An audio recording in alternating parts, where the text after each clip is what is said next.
www.world. Welcome to the Petty Sports Show brought to you by King's Broadcasting tonight. We are here in the street, 3150 Highlands Parkway. If you're in the area, if you want to come smoke good, stop by this humidor, get you some sticks and drink good with us. We're going to be talking sports. We got plenty of topics in here tonight. We got the all-star crew, D. Ledbetter. We got Rafael, famous Fees on deck. We got Petty Man behind the ones and two over here on the engineer side of things, and Acid Mac as well. So thank you guys for tuning in and joining us. We're on several different platforms tonight. You can go right now to Facebook, YouTube, Twitter, Periscope, and watch us live, interact with us in the chat room. And we have a Petty Sports line as well where you can call in, 678-871-9602.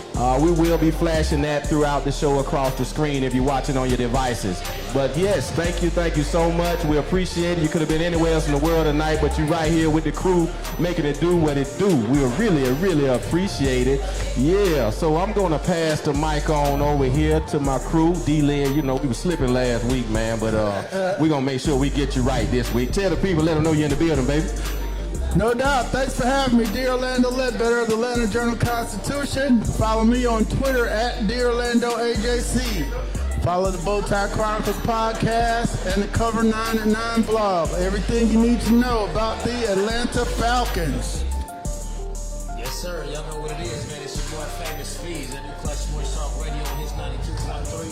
Do the Famous Fees Hour. I'm right here, always with the hot takes. Y'all can follow me on Facebook, Instagram, YouTube, everywhere you see the Famous Fees. I always got the hot takes for you. We got a cold show for you tonight. Got a whole lot of stuff to cover. We're going to talk a little bit about this coronavirus. So thank y'all for coming out and not being worried about it. Think if you drink enough, get you a stick, you ain't worried about it. But we're going to get off of that. We'll talk about the Falcons, give a little update. Talk about Atlanta United because we always got AUFC on the deck. Get you a little bit of that Prescott and Lakers. Some of everything that's popping. So man, just sit back, get you a stick, tune in, enjoy the show, baby. Yeah, that's real good, man. Yeah, so how about everybody in the house? Give yourself a round of applause for coming out, joining us tonight, joining the Petty Sports Show. Thank you so much. Thank you. And go buy them sticks now. Go spend some money with these people. We highlighting the business as well. If you hadn't bought a stick, go in there and show some love. You know what I'm talking about? Yeah, so thank you once again, and without further ado, and if you go to www.kingsbroadcasting.com, you can click onto our internet radio link and listen to us as well. So we all over the place. We on several different platforms where you can get at us. And we're going to have a giveaway like we did last week. So pay attention to some of the topics we discussed, and you'll be able to win a prize like last week. So stay tuned for that. And off we go. ATL, ho. Yes, sir. First up on deck, man, I told you we're going to talk about the coronavirus, the NBA, the NHL, the MLB, and the MLS. No, we're not talking about it on that level. It's all good. They've closed the locker rooms from the reporters because of the coronavirus. They're saying the reporters cannot go into the locker rooms, and all media has to be 6 to 8 feet back during the press conference and the interviews for the near future. So what the question for today is, should the U.S. actually follow the lead of Italy and cancel all games until April 3rd? Because we've just had breaking news on quite a few different things. We already know that tomorrow the Golden State Warriors will be the first team to play an empty stadium game with no fans. It'll be just players, media, and staff. We've also heard about the NCAA doing their thing. Do y'all think that the U.S. should just go ahead and just completely ban everything? Well, I think, the NBA is also looking at, either pushing back the season and not playing the games or playing them in empty stadiums. We also see where the NCAA tournament, which is very important here in Atlanta, the Final Four is set to be here, and they've decided that they're going to play all the tournament games in empty stadiums. So they're doing it now. They want to be err on the side of precaution as opposed to endangering the public. When you got people flying in from all over the countries for these games, that's an environment that's not safe at the present time. So we'll have to take in our sports at a different level, on different platforms, and a different way as we proceed through this process.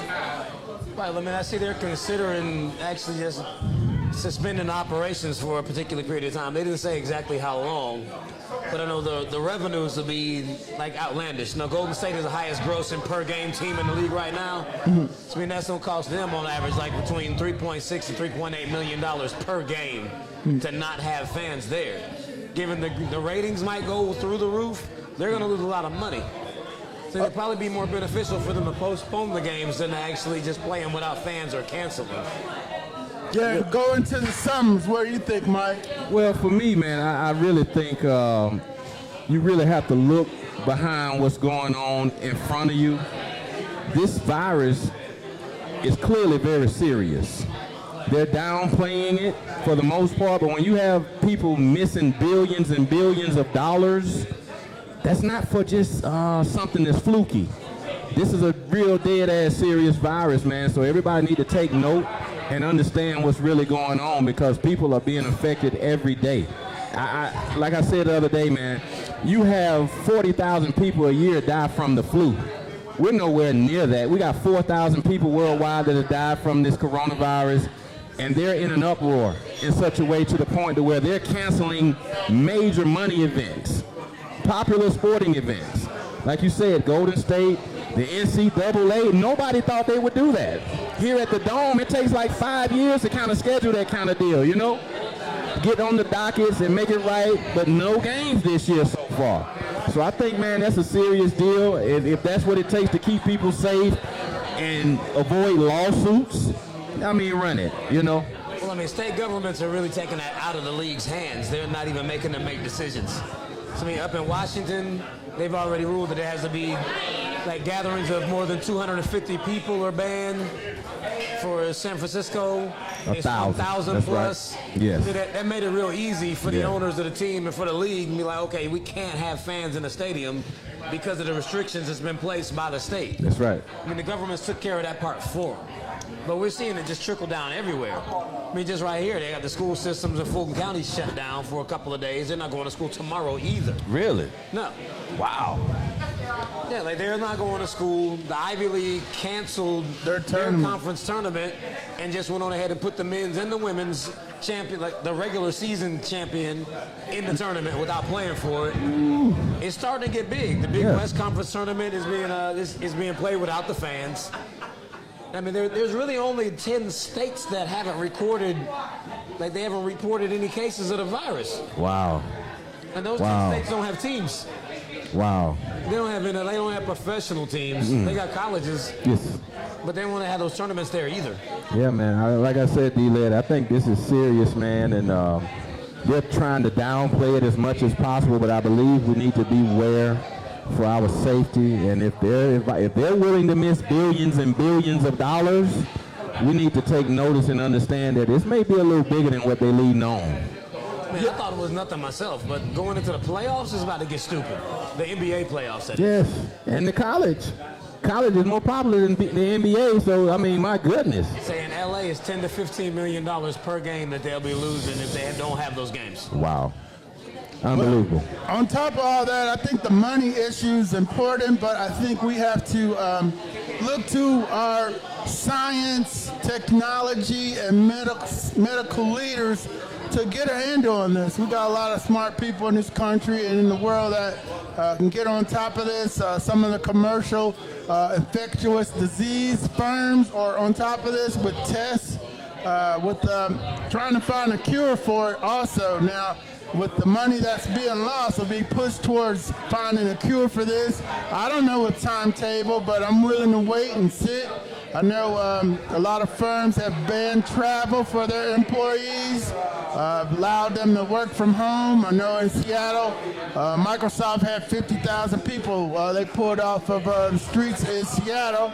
And I know a lot of firms are making their workers work from home, and just an abundance of caution is what's needed. And the money, that could be recouped. That's not important right now as it is for the health and well-being of the nation. Mm-hmm. Okay. And I feel you on that. I mean, I'm definitely not trying to contract the coronavirus, but I know it's a money thing from their standpoint. All those leagues, they ain't looking to lose their money. That's why they're trying to play games without fans, because they're still going to get their TV dollars. but I mean, even some other events that are coming up. You know, last week we talked about the NFL having the HBCU Combine on March the 27th through the 29th out of Miami. If the band stays on everything, that could shut that down. I mean, that's supposed to be a major event. That's right. Everybody's looking to see the HBCU Combine. Oh, yeah. This is like that's a historic thing for the NFL to actually single it out and hold a whole event just for HBCU players. Yes.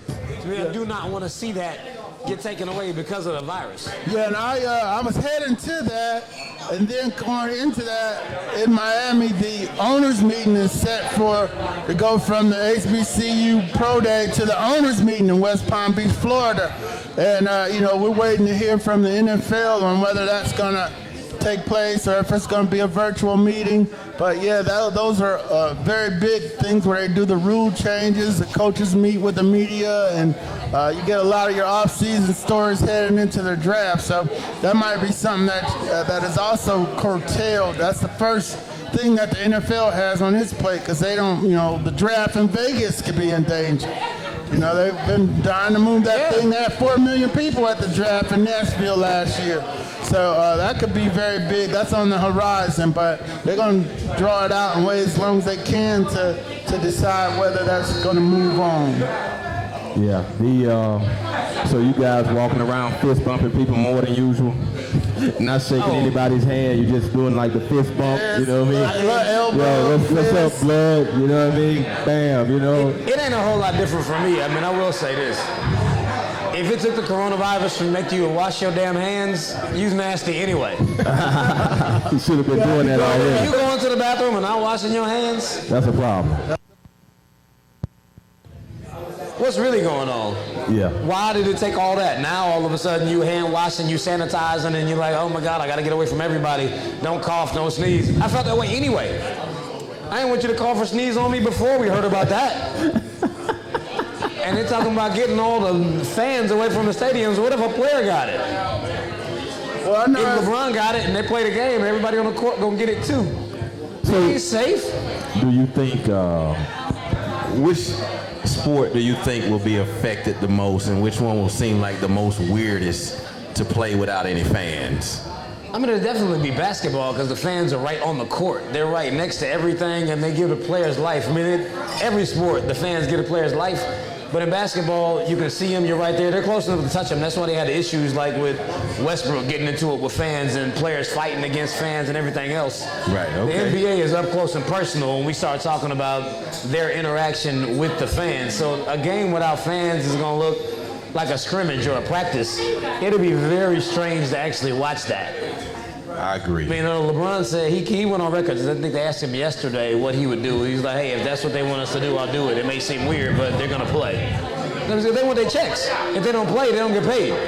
That's right. That's why they're still trying to have the games without the fans in the stadiums. Well, you see LeBron retracted his statement. He said, oh, I'm not going to. Initially, he said, I'm not going to play.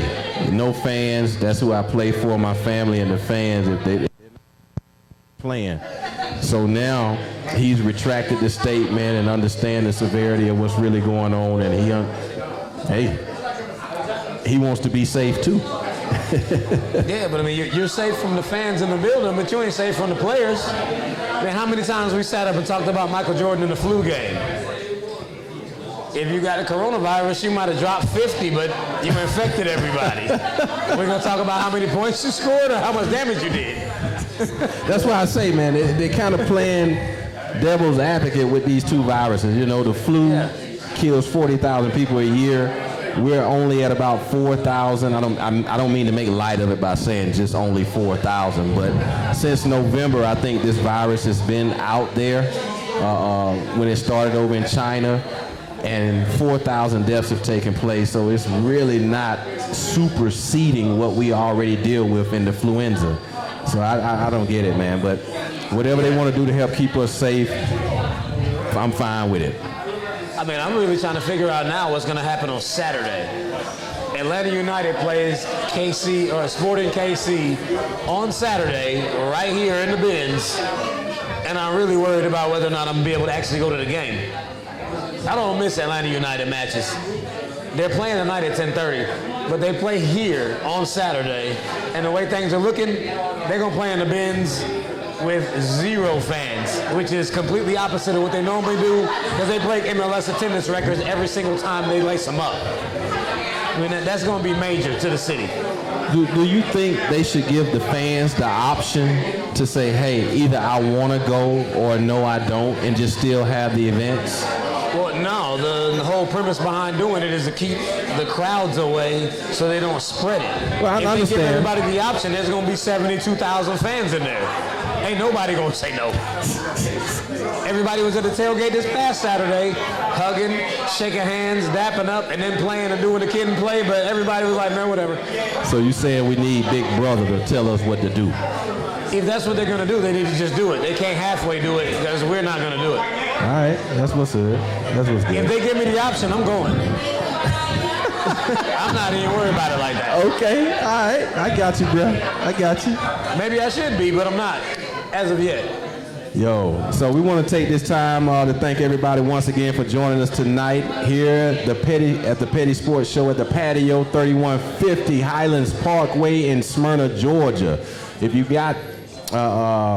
are looking for something to do and you're at home getting ready to step out, join us over here at 3150 The Patio Social Club in Smyrna, Georgia. We in the building. You know what I'm saying? One more time, one more again, right back at you at the table with all the hot topics and so forth. And we're all over the place. We're on social media, YouTube, Facebook, Periscope, Twitter. If you go on your devices online, we're live and hot right now. So you can go to the show and get at us in the chat rooms. If you have a question or comment, let us know. Even if you're here in the building tonight, if you have a question or comment, just let us know and we'll get a microphone out to you so you can get at us like that. And we have a phone number as well, 678-871-9602. You can call in to the Petty Sports line if you have a question or comment as well. This segment was brought to you by Five Stripes Merch. It's a family-run business. They do a lot of the Atlanta United apparel. And as you can see, my guy over here, Famous Fees, is wearing one of their hoodies tonight. If you go to www.5stripesmerch, the number 5stripesmerch.com, you can go and they have t-shirts and hoodies that you can purchase. So they do a really nice job. Support those guys. This is one of the hoodies as well. We got different colors, all that. You know what I'm saying? So go check those guys out and support them. And stay tuned with the Patio Club. They have several different nights a week where you can come and have fun with them. They're doing on Mondays, they have the half-off bottles of wine. Tuesdays, they do a live band. And on Sundays, they have the $5 mimosas during a day party. And it's all the way lit when you come through here like that. You want to get at them, 678-403-2136. They're on Instagram at the Patio ATL. And they're on Facebook as well, the Patio Social Club. So once again, we're at 3150 Highlands Parkway. We're in the building. We're talking sports, and we going in. ATL. Yes, sir. Man, moving right along, baby. We got the Atlanta Falcons. They gave updates recently, just yesterday, on Isaiah Oliver, Tack McKinley, Desmond Trufant, and Keanu O'Neal. So I know you were there, Led. So, man, can you just let us know exactly what direction the team is planning to move with those guys? Yeah, no question about it. We met with defensive coordinator Raheem Morris, who was credited with helping the defense turn things around last year. Jeff Ulbert, the linebackers coach, the new defensive line coach, Tosh Lupo, and the new cornerbacks coach, Joe Witt. The takeaway from that was that Raheem said, hey, the savior is not coming via free agency. The Falcons don't have a lot of money under the salary cap. They're going to make some moves to get a couple people in here, but they plan on getting better internally.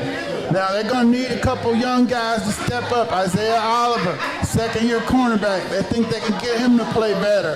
Tack McKinley, who's out with a shoulder surgery.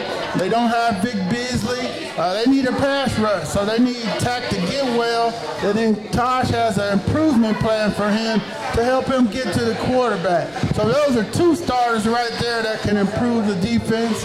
And they'll also be trying to get Keanu Neal back, who had an Achilles injury that knocked him out in the third game last year.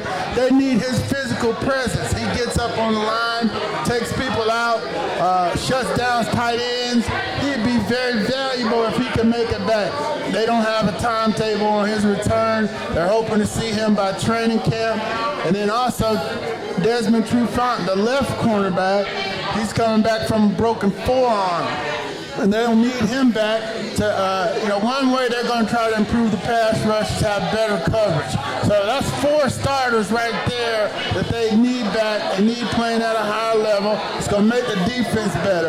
And then in the draft, they can, try to add a lineman or two to help secure the pockets so Matt and Julio can do their thing. And while they're also trying to find a running back. So, everybody's looking outside of the building for answers for the Falcons.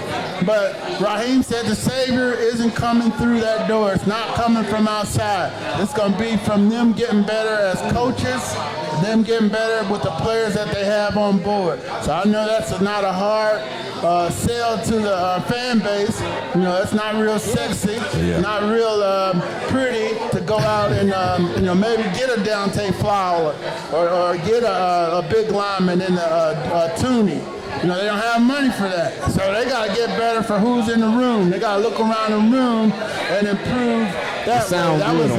That was the main takeaway from that press gathering on Tuesday out in Flowery Branch.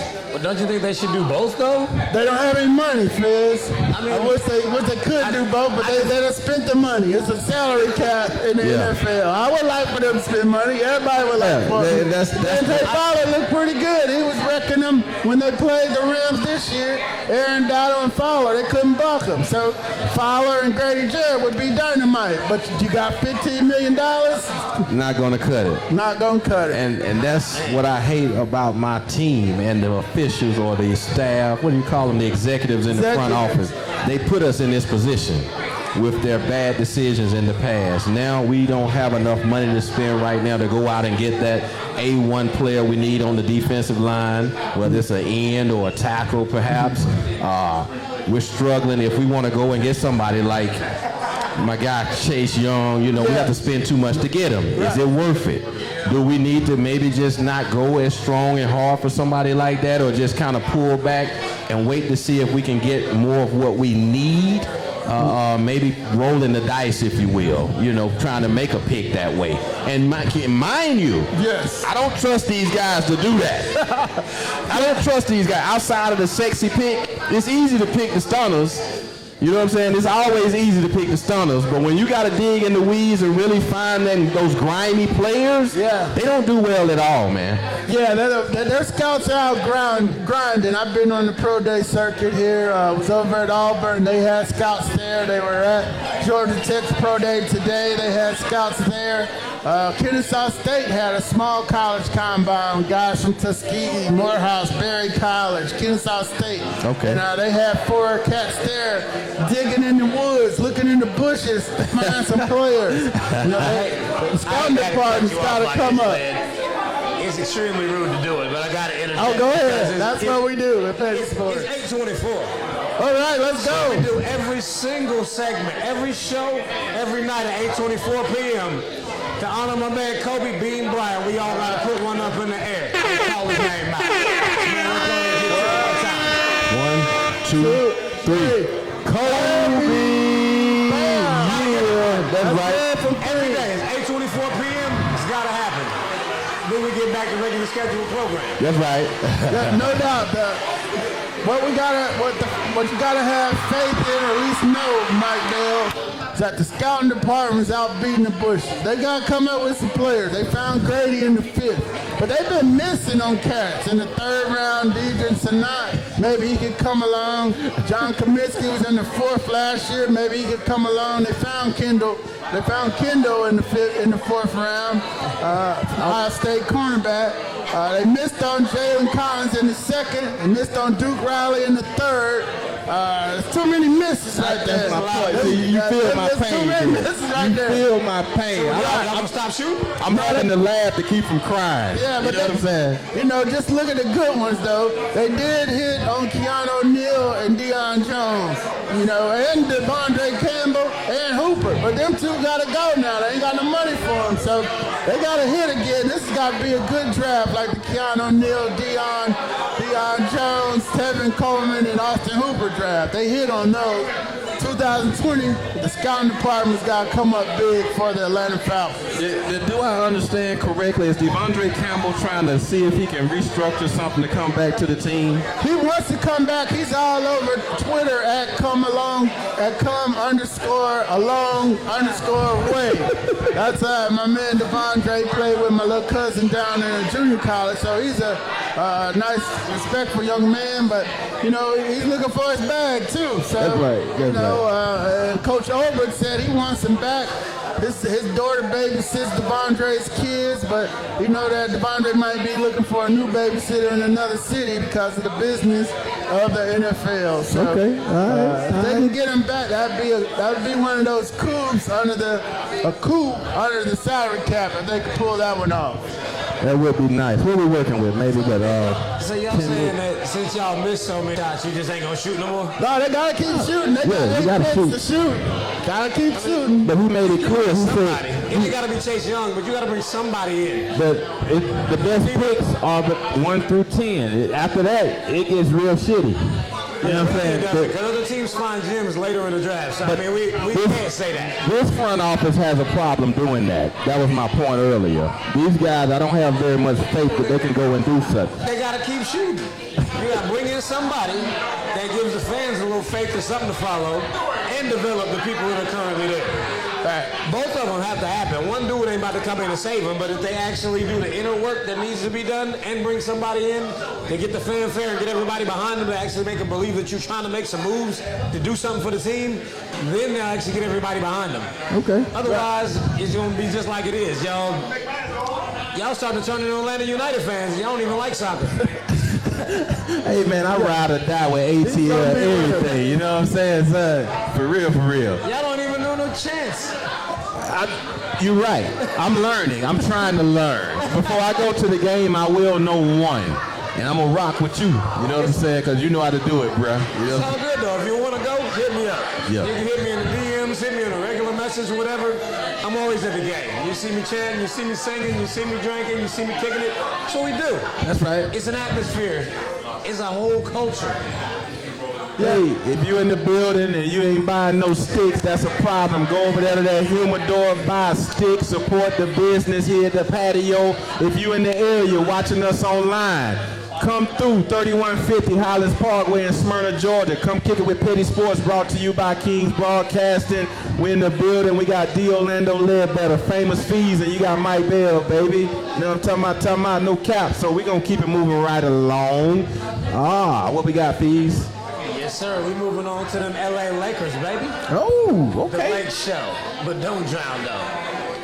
The Lakers are held off a fully loaded Clippers team on Sunday, 112-103. And that was 2 days after they beat the top-seeded Bucks. That's right. And that was 113-103. Have the Lakers actually cemented their spot as the odds-on favorite to win the title this season? I don't know if they cemented their spots as the odds-on favorite, but they are not going to lay down. It will be a battle. They made it known that, hey, we in the building, and you got to come through LA to make this thing go. You know, the Clippers beat them twice already this year. They were supposed to play one game. They're playing again. Yeah, exactly. They had the one that's on April 9th. That game was postponed back in December because of Kobe, and they'll play it again on April 9th. But I fully expect LeBron to show up. This guy here, how old is he? 37? This guy's 37 years old and still putting up numbers like an MVP. He's in the running for MVP. So, I mean, like, shit, what more can you ask for? Just every year people have conversations about LeBron like, Is Father Time catching up with this guy? Is he finally going to start fading to the wind or, moving out of the seat and making room for the younger guys? But he showed the fuck up every week, man, every game, every night for his team and do the damn thing.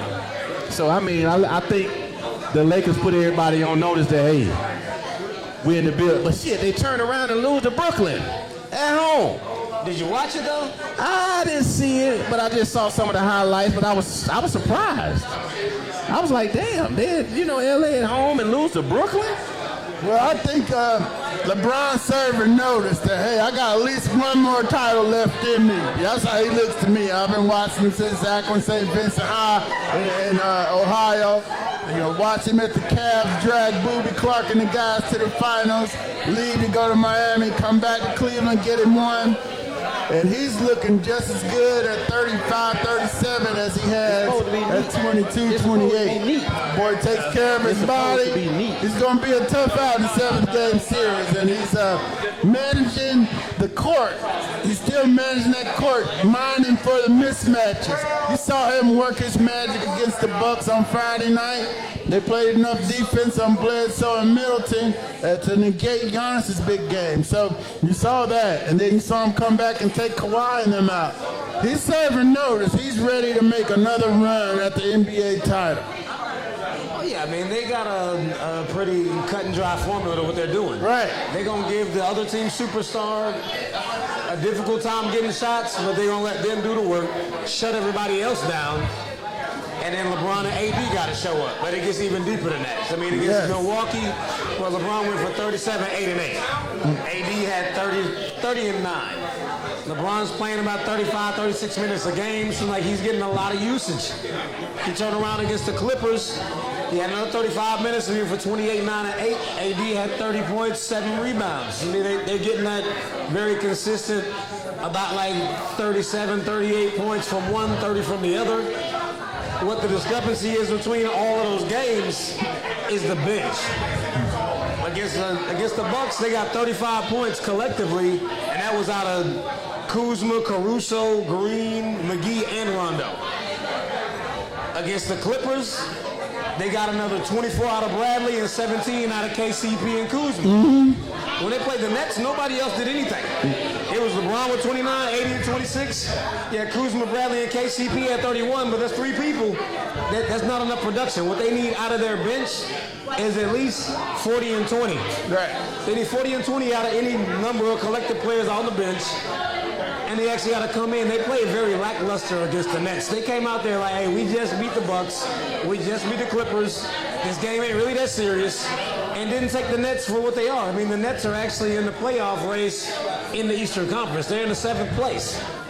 They're not a scrub sorry team like what it sounds like when you say Brooklyn Nets, even though Kyrie and KD ain't there. They came out, they played soft, they played sluggish. They were not going to the rack, they didn't attack. They shot well, but they never actually pulled away. The game was tight the whole time. They gave Brooklyn a lot of confidence.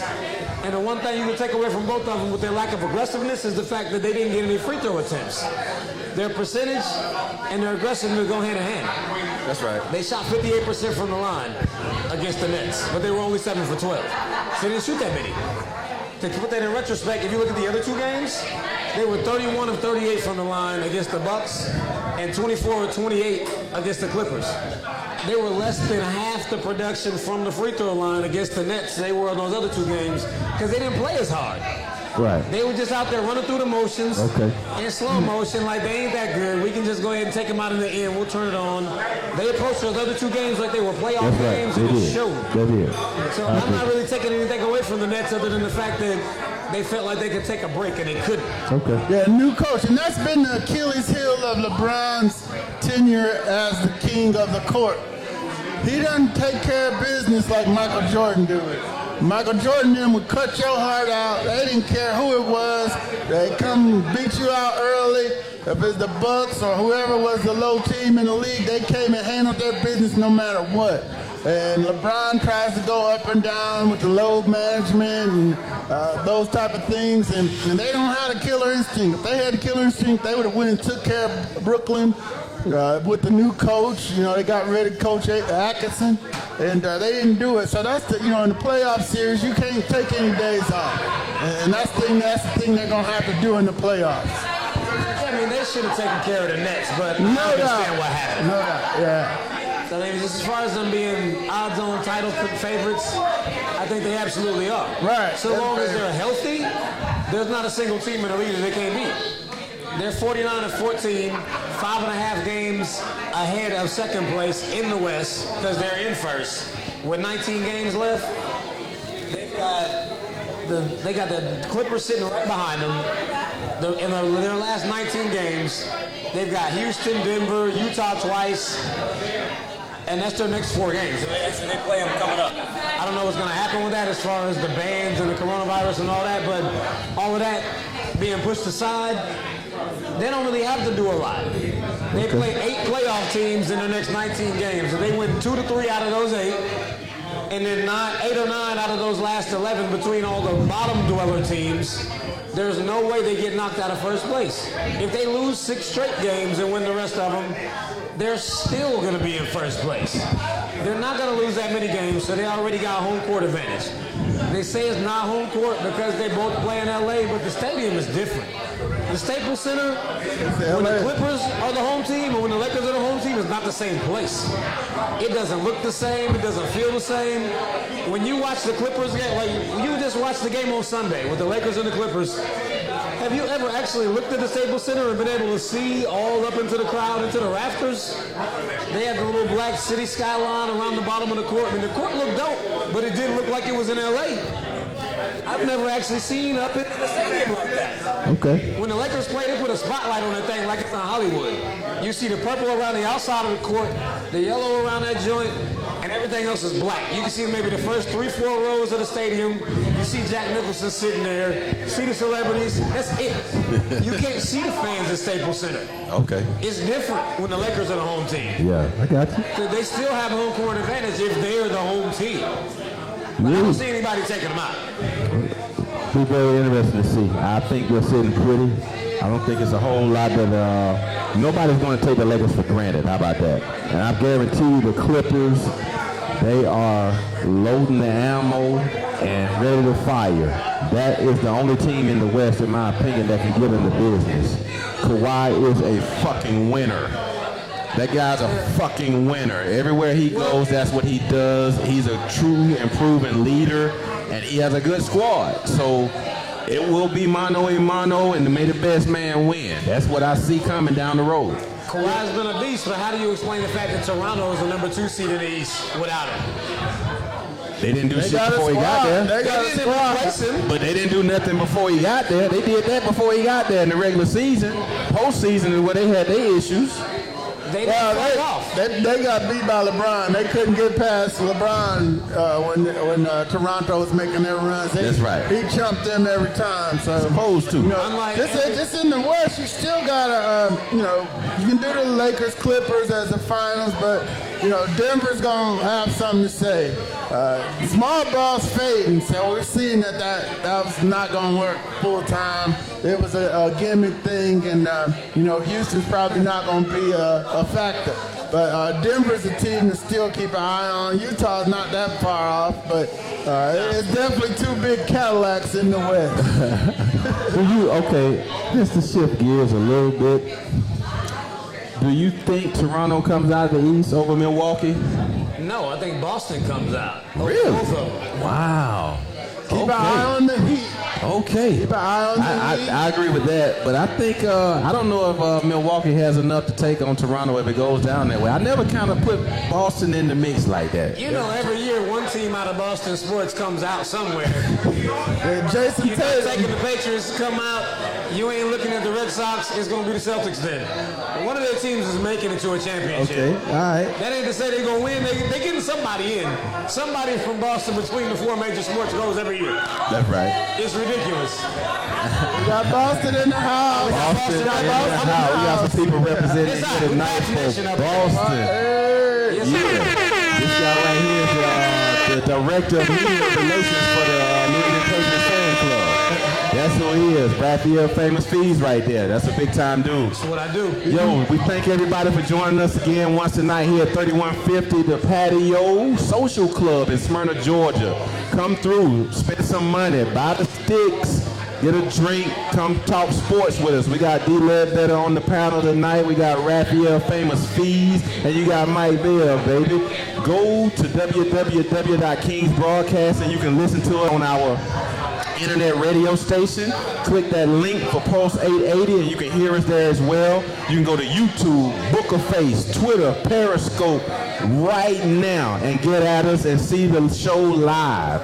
You can also call the hotline, the Petty Sports hotline at 678-871-9602. It will flash across your screen at the bottom of the page, 678-871-9602. So stay tuned for that. And if you have questions or comments out in the audience, just raise your hand and we'll get a microphone to you. And yo, you can join in, all right? Yo, we interactive here like that.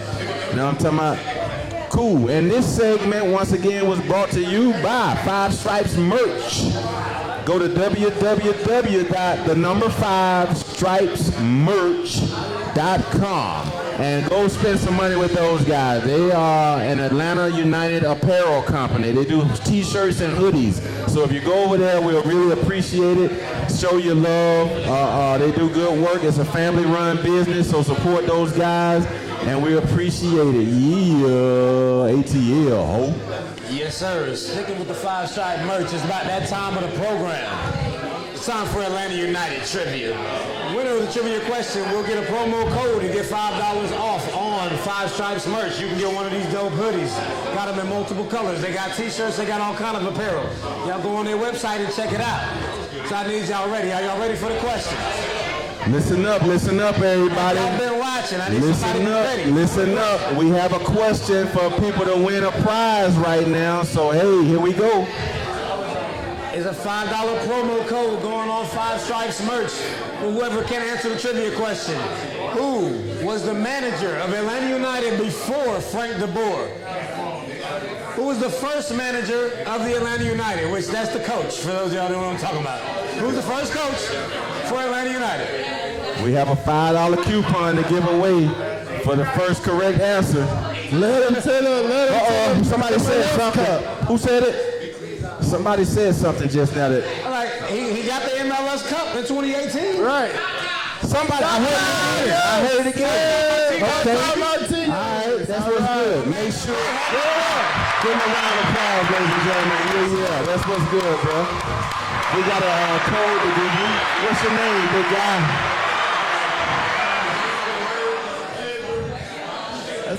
Can't hear him, cuzzo. That's heard. Is the mic on back there, Slim? Slim, is the mic on? What's his name? What's his name? What's his name? Who is that? Did you say Maceo? That's Maceo. That's Maceo in the building? Maceo's in the building. Oh, okay. What's good, Maceo? Hey, the light's in my eyes, man. I can't see you, bro. Hey, welcome to the show, man. Thanks for coming out. I see my guy, Scotty X in the building tonight. What's good, bro?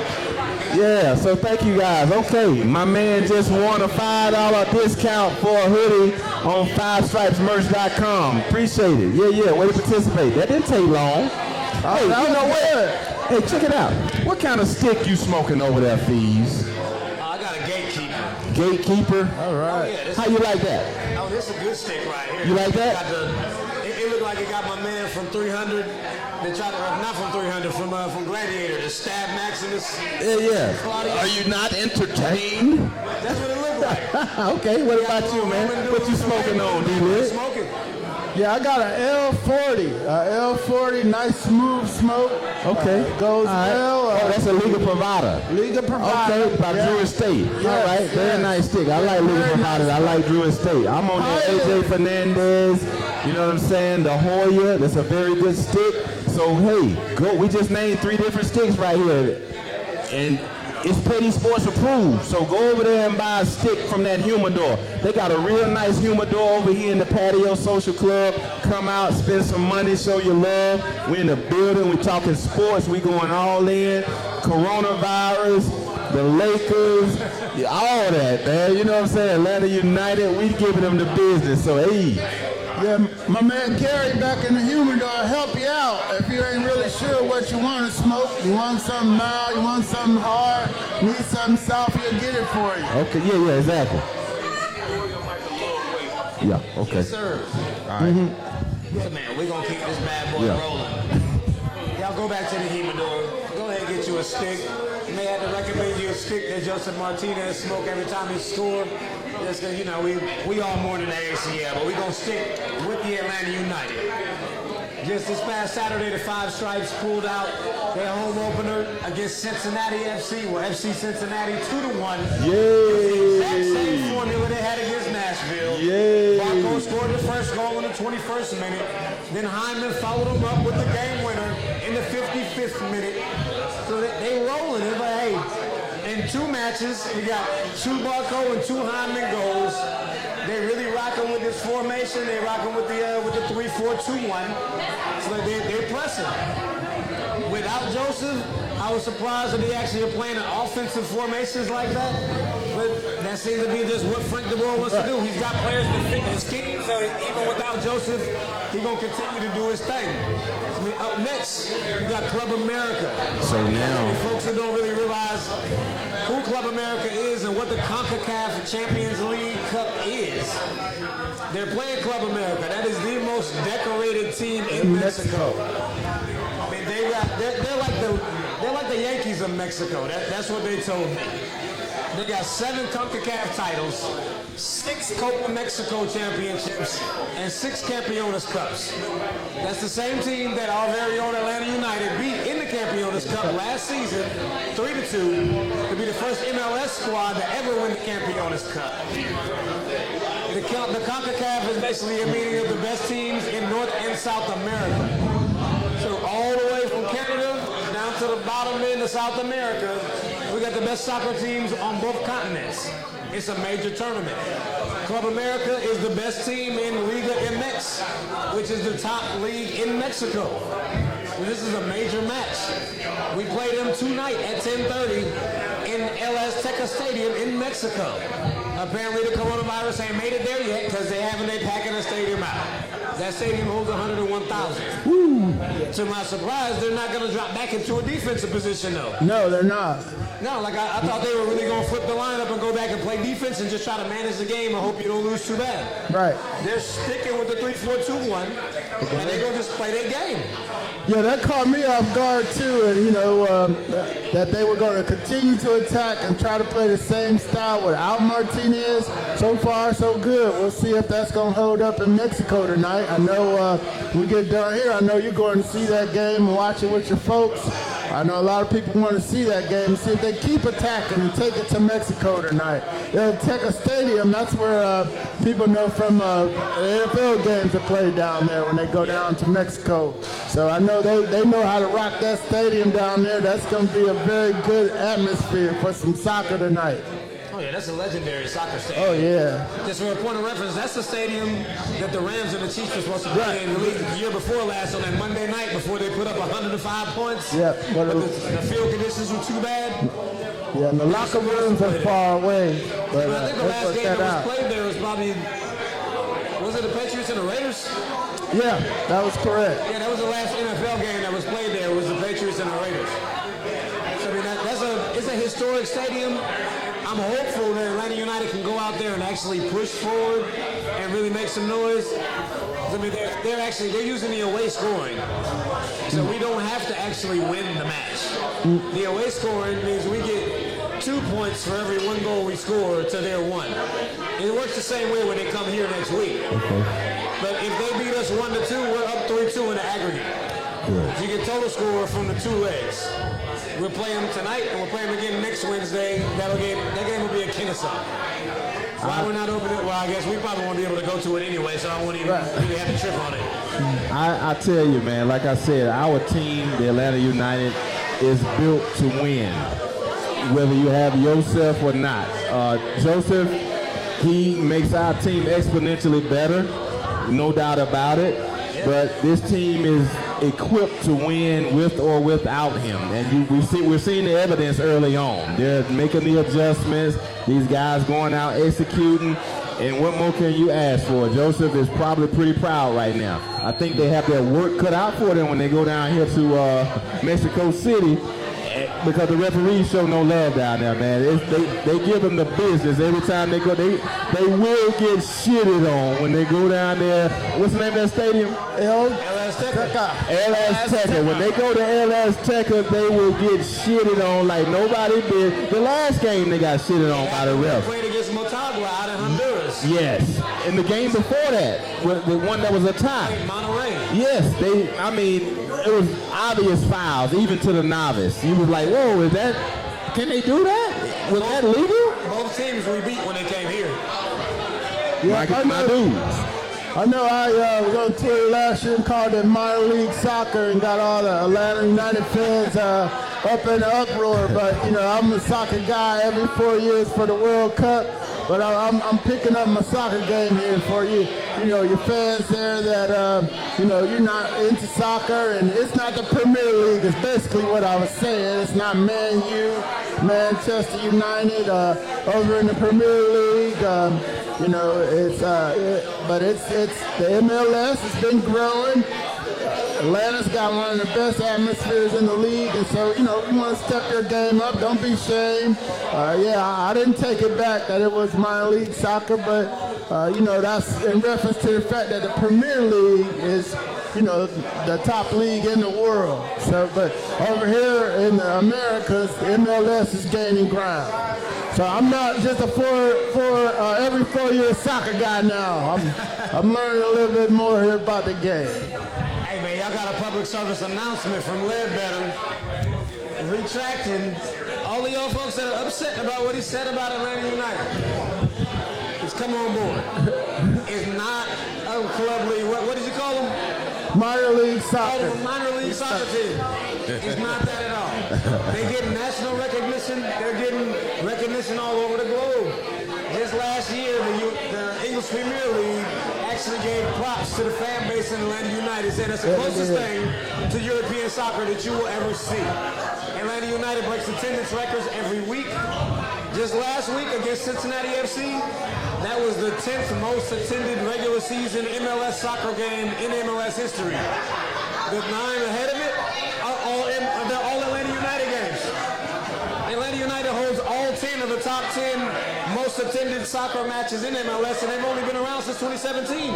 The league is celebrating its 25th year. As soon as they got Atlanta, they broke the mold. Everybody comes out to see the Five Stripes. Yeah, that's what's good. I can't tell you enough. If you've never been, you need to come. Come to the tailgate, come out to the Goats, check out one of the support groups. I'm in the footy mob. They also got Terminus Legion, Resurgence, and a faction. You come out, they all got different cultures. One of them definitely will fit you. Come out there, rock with us. We drink, we party, we tailgate. There's a march on the way into the stadium an hour before the match starts to make sure everybody's on the inside long before the match starts. When we get in, we stand for 90. The entire match. You do not sit down. We sit out there, we chant, we jump, we sing, we drink. When we score, there are beer showers if you sit in the support section. If you don't want a beer shower, don't sit there. I don't want to hear your gripes. That's what we do. When there's a goal, the beers are going up in the air. You're going to wear it. That's what we do. We happy. We excited. The train horn's going to go off. We're going to go nuts. We're going to keep jumping. They're going to score again because we get a team life. Y'all make sure y'all come out, rock with the Five Stripes. The soccer atmosphere is nothing like what you've ever seen before in life. Come rock with it. Tell us about the scarves, man. I might have to give you one of those scarves. You got to have a scarf. I mean, especially since he decided that he was just going to retract his statements. I'm going to just pull a scarf. You see me just pull a scarf right out my behind right there? Footy mob. We got scarves. Footy mob in the house. What's up, bro? What's good, Reggie? Reggie, shouts out to Reggie, president of the Footy Mob. Yes, sir. You know what I mean? Way to go, bro. Capo. Yeah. Flags are high. That's what we do. Yeah. It's ATL. ATL, ho. For real. They got summer scarves, winter scarves. This was kind of heavy. It's good for right now. Right now, So yes. this too. We got the thin scarves. We got green scarves. It's going to be St. Patty's Day. If they let us go to the match on Saturday, we're going to be in all green. Everybody going to have their green gear on. We repping. But we going to be there. You know, man, kind of rewind. Man, you know they canceled the St. Patty's Day parade in Atlanta. Savannah. It's Oh, in Savannah. Yeah, Okay, my in Savannah. daughter's going You know, down there. he repping HBCUs. I went to Savannah State. That's where I pledged that. Did it one time. Cancel St. Patty's Day in Savannah. I mean, if you go out there, ain't gonna be no vendors. You're just gonna be walking around on the street. The bar's gonna be packed. It's gonna be stupid. They might as well just let it go. Hey, what's up out there to Carl Harris Jr. in the chat room? He say Howard representing in the building. For sure, What's for good, sure. bro? You know what I'm talking about? What you got? You got anybody in your chat room over there, man? You want to shout out? Oh, we got all kind of people in there. I see my man Jay Dot, Antonio Burrows. They call him Bobo. Bobo. Who else in there? Robin Coward, another AUFC fan. Yeah. Got my man, who is that? KB in there. My cuz Mike Mignard. Yeah. My man Kobe came through last week. He flew all the way out here from Savannah to come to the show last week. So Okay. major shout outs. Yes. We appreciate everybody supporting us in here tonight. Rock, Rita, everybody's in there. Yeah, I hadn't seen LJ Torres tonight. Is LJ in the building? Is she in my chat room? I don't see her. I didn't see LJ. I've been looking for her. She always show up in there. You know what I mean? Yo, and we thank everybody here in the building tonight at Patio Social Club for supporting us and showing love, watching what we do. If you have any questions or comments, let us know. We'll get a microphone out there to you. Spend some money up in here in the patio. Buy a stick. Get some of these good sticks they got over there in that A1 humidor. You know, we go from 8 to 10. We got about another hour and 3 minutes left before the show is over. So thank you once again. We're on www.kingsbroadcasting.com. You can go over there and click the link and hit the, you can hear us on our internet radio station. We're on YouTube, Periscope, Twitter, the Book of Face, right now, live, hot. You can go over there and get at us that way. You know what I'm talking about? So thank you once again. We appreciate it. Yeah, ATL, ho. I got a couple shout outs. I see one of my homegirls from Cleveland, Antonio Stowe. Stowe. So went to school together up in Cleveland. She done checked in. What's happening? Thank you, baby, for showing my in. man Doc Haskins in the house over here. Howard Bison over there came down to check out the show. Big Syracuse fan, big Raiders fan. We don't got too much Raider. They trying to get Tom Brady and Antonio Brown back out there. Take it to Vegas and do it up big for my man Doc Haskins in the building tonight. That's what's good. That's what's good. That's all good, man. Yes. Thank you once again very, very much for tuning in to us tonight. Start that watch party. You know what I'm saying? Share the show. We appreciate it. We want this thing to go digital. You know what I'm talking about? 3150, the Patio Social Club in Smyrna, Georgia. Get at us. Call that Petty Sports line, 678-871-9602. We in the building. We doing what we do. Right back at your ass. One more time, one more again, without the spin. You know, we keep it 100 over here. Believe that. You know what I'm saying? No cap, baby. Yes, sir. And your boy is back. I'll let you know I washed my hands for about 24 seconds for COVID one time for the coronavirus. Y'all tripping, y'all don't wash hands. What's wrong with you people? Hey, if you want to spend some money, if you want to spend some money out here with the Patio Social Club, they have an advertising department where you can advertise your business on their screens in the building. So get at them. So, what's their phone number? Yes, sir. It's time for the Petty Sports Fast 5. 678-403-2136. Get at them. 678-403-2136. If you want to spend some money to have your business advertised here in the Patio Social Club. All right? Yeah. Oh, yeah. So we're going to hit the Petty Sports Fast 5. How that works? I'm going to ask a question. Every member on the panel gets 30 seconds to respond. That's all you get. We're going to cut you off. So I need to get your take. I need to get it quick. Without further ado, question number 1. Who's winning the Charles Barkley versus Draymond Green battle? I'm taking Big Chuck. I'm going old school on that one. I'm going with Big Chuck. He's going to back him in, beat a Brown Mountain rebound, and dunk on his head. I think Chuck is winning too, man. Chuck going in on Draymond. Draymond, he say Draymond don't have a face for TV, and he got a face for radio. And my goodness, I have no idea what they're trying to. Is this a PR stunt? To try to get Draymond in the business to where him and Chuck might be on the TNT show going back and forth like he and Shaq does? I don't know. Is it real serious? I don't think Draymond is as marketable as Shaq to get on there and go back and forth with Chuck. I think Draymond has lost his damn mind. And around there talking about rings like he the one that won them. You ain't never been remotely close to the MVP. You're the glue guy. You're only good when the other players are good. Chuck wins this by a landslide. Okay. He said that man got a face for radio? Like, he destroyed him with that. That wasn't even fair. Draymond, he's like, just like Deontay Wilder's corner threw the towel in, whoever is Draymond Green's corner man, they need to throw the towel in. Don't talk no more.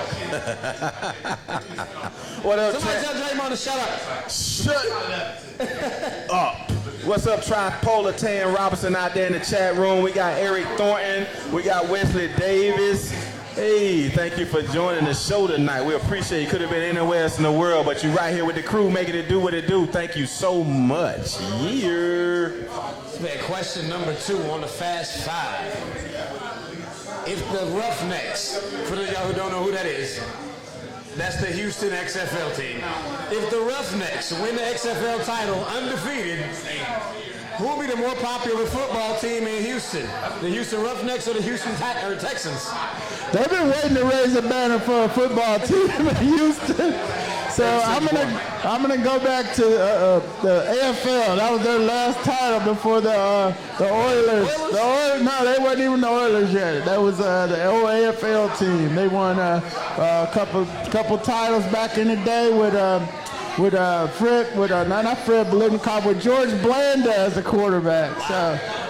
So they've been waiting a long time to raise a football title, so I'm going to give it to the Roughnecks. What you say, name? Jordan Blaine? George Blanda. Oh, Blanda, okay. He went to play in Oakland. He was a Houston quarterback in the AFL back in the day. That's old school. Yeah, I mean, historian know who that is. Yeah. Hey, shout out to Scott J. Hill that's tuning in to us tonight online in the chat room. We appreciate it. I go with, I'm sticking with the Houston Texans, man. With Deshaun Watson over there like that, man, they have a lot to look forward to. I think the future is bright. I think the future is bright for the Houston Texans. And I'm not trying to take anything away from the XFL team. Those guys are showing up. They're making some noise. Pretty excited. Every time I get a chance to look at it, I have not watched a whole game yet. But when I tune in, it's nice. It's nice. I like some of the rules that they have that the NFL is considering implementing, but I don't think they'll supersede the home team, just that quick. Hey, man. But they could. They could, like Atlanta United did. Atlanta United took the city by storm. That's not like a mainframe team here, but now they are. The fans made it. The fans made the Atlanta United be recognized here in the city and across the world. If the Houston Roughnecks go undefeated and when they go 10-0 to a title in the inaugural season for the XFL, they're already starting to build a little fan base. They're the best team over there. They got fans.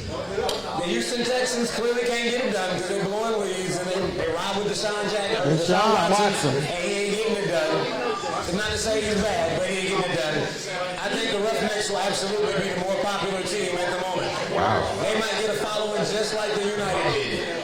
You win the city championship and you keep winning them, you're going to start seeing people rocking Roughneck jerseys.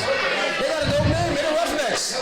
If they do better than the NFL team, a team like Houston in Houston, that will do wonders for the XFL itself. They might bring back that old 90s song. Hey, MC Light, you know what I mean? MC Light. Took the city by storm. That's not like a mainframe team here. The fans made the Atlanta United be recognized. Question number 3 in the Fast 5. Has LeBron James passed Giannis? I'm not going to say his last name. Antetokounmpo. Giannis Antetokounmpo. The Greek Freak. There you go. We'll run with that one. Has LBJ passed the Greek Freak as the MVP front runner? What you got, D-Led? I don't think so. I love Giannis. Giannis is carrying a little bit more on his shoulders than LeBron's carrying. Although LeBron's looked hot here of late, he's definitely seen notice that he's going to be in the hunt for the title. But I'm going with Giannis for the MVP. I think when they lost to LeBron in LA the other day, LeBron might have catapulted himself, not maybe leaps and bounds ahead of Giannis, but he's the man right now. It might be it's gonna be hard to knock LeBron off. It's gonna be hard. I'm riding with LeBron at this point. Okay, I mean, you say you were the Greek freak, you were LeBron. I'm gonna say based off of the fact that he just got him on the head-to-head, then he turned around and took the Clippers out, and the way they beat him, and now Giannis is hurt. We don't know how long he's going to be out for, so LeBron is going to keep doing his thing and keep building his case, moving into the home stretch. Both conferences are weaker than what they have been in the past due to all the injuries to both sides. Golden State's been erased, and the Brooklyn Nets will clearly be a high-level contender if their players were healthy. So all of that taken into consideration, I say LeBron is taking one small micro step ahead of him. Right, exactly. They're only a few games behind him. The West is clearly better than the East. And he's in the number one team over there, and they're number one by a margin. They're 5.5 games ahead of the Clippers, who everybody was picking to win the title. So I think LeBron he's in the lead right now. I got to give it to him. So we're going 2-1 LeBron, Giannis. 2-1 LeBron, Giannis. You say this one. We got anybody in the audience want to go on who the MVP is? Got any Giannis supporters? We got any Giannis supporters or LeBron supporters? We got Got switch. That's what's good, man. We got Florida State and Hawks fans. Florida State fan. We got to get his mic. What you trying to do? We got to get the Seminole hop on deck. What you looking for? What happened? He's trying to get his mic on. Yo, bro, we got a question. The mic ain't working or something. Stop. The mic. Question right here. I don't think the mic is on.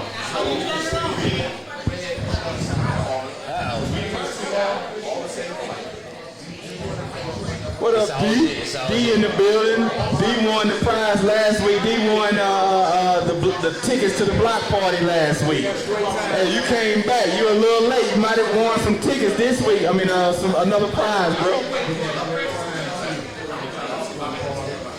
Okay. You want the tickets to the block party. Did you go to the game too? How was the block party? Let us know how the block party was.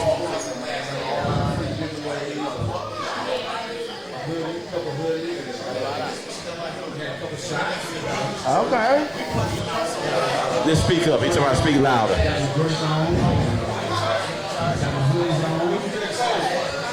Where did the block party take place? Is it in the Gulch? Summer Hill. Okay, all right. Yes, sir. I know what's on. I'm an ATA leader. I know where that's at right there. Yeah, I would have never called it Somerville, sir. Summer Hill. Summer Hill. My parents grew up over there, Summer Hill. That's what's happening. Hey, huh? Well, you not tonight. You just missed the one a little while ago, man. We had a $5 coupon for 5 Stripe merch. You know what I'm saying? For one of the hoodies or t-shirts, you go online at www.5stripemerch.com. Spend some money with those guys. They in the building. We appreciate it. Thank you so much. What's good, Ross? Lenny Ross. Hey, way to go, bro. Spend some money, buy a stick in here tonight at PATIO Social Club in Smyrna, 3150 Highlands Parkway. We at the table with D. Ledbetter, Famous Fees, and you got Mike Bell, baby. It's going down. So thank you so much for tuning in and joining us tonight. And hey, on Mondays here at the PATIO Social Club, they have half-off bottles of wine. Tuesdays, they have a live band that goes down. On Sundays, they have a day party with $5 mimosas. So come out, support these guys. And of course, on Wednesdays, we're in the building. So, you know, if you like what we're doing, we appreciate it. Come back out, support the show and what we're doing, and invite a friend. Start that watch party online if you're on your device. We're on YouTube, Facebook, Periscope, Twitter, start that watch party, share the show. And if you go to www.kingsbroadcastingstudios.com, we're online. Click the internet radio station. You can listen to us as well right there. Yeah, we got a lot of beautiful people in the building tonight. They showed up and turned out. Thank you so much. Hey, T.O. I got my man Darian Luckett watching us up in Milwaukee. Hey. David Banner over in Chattanooga. David took me to the cigar bar up there when we played a Little League game up there. We got Rodney Rocker Sr. watching us here. Thank you. A couple other folks checking in. We got DeAndre Graham. He's like, hey, I got the lapel pins working. Yeah, and if you just tuning in, you're watching the Petty Sports Show, brought to you by Kings Broadcasting Studios. Thank you. You can go to all of our social media platforms, join, hit the notification button so you know when we go live. We have several different shows on our broadcasting network. We have 808 on the Beat on Fridays at 8 o'clock Eastern Time. It's a Southern hip-hop show where you may not hear artists that they showcase. They do a good job with D Bizzle and Q Smooth. You got No Name the Podcast on Sundays at 8 o'clock Eastern Time. Banks, hey, a big shout out to my guy Dwight Banks that's not here tonight. He's still dealing with some family issues, but we miss him and we hope to have him return soon. So thank you so much. 808 on the Beat, they doing their thing. That's the name of the hip hop show on Fridays. 808 on the Beat with D Bizzle and Q Smooth. So check them out. Thank you so much. And of course, like I said, on Wednesday you got the Petty Sports Show. The Petty Man Podcast is coming soon. We got Cigar Life and Cigar Libations. So stay tuned for all those shows. We doing it big in 2020. You know what I'm talking about? ATL. Got my cousin Tony Walker up in Louisville watching. Got Auntie Glenda Munson out in St. Louis checking in the show. I hope y'all enjoying us talking some sports here today. Thanks for tuning in, fam. Yeah, you see everybody up here smoking good. So come by a stick. If you're in the area, if you're close by, come on through. You know, we still in the building. We'll be here. You know what I'm talking about? Hey. Yeah, man. I got my man Bobby Sunshine checking in for the bros one time. That's what's up. Yo, we got my man over here. The Atlanta Falcons Offseason. We still waiting on you to weigh in on the LeBron versus Giannis. He did. Is your mic still up? Yes, sir. All right. Who you got? I got a great friend. You got a great friend. All right, that's 2-2. 2-2. You got LeBron at 25 and Tennessee. Y'all talking about the Clippers and the Bucks. They beat them. Y'all see the 5 Nets last year. They just got 5 Nets at home. So last year, not that great. One game says they're not there. Well, 2 games, you were walking the Clippers. Well, what we said was the Lakers clearly took a game off. They took a game off. They won the games they needed to win. They won games. Team in history go 82-0. They all lose games. The 73-9 Golden State Warriors lost to the bottom feeder Lakers before they got any players. You can't take that much stock in one loss. They take games off. So my thing is,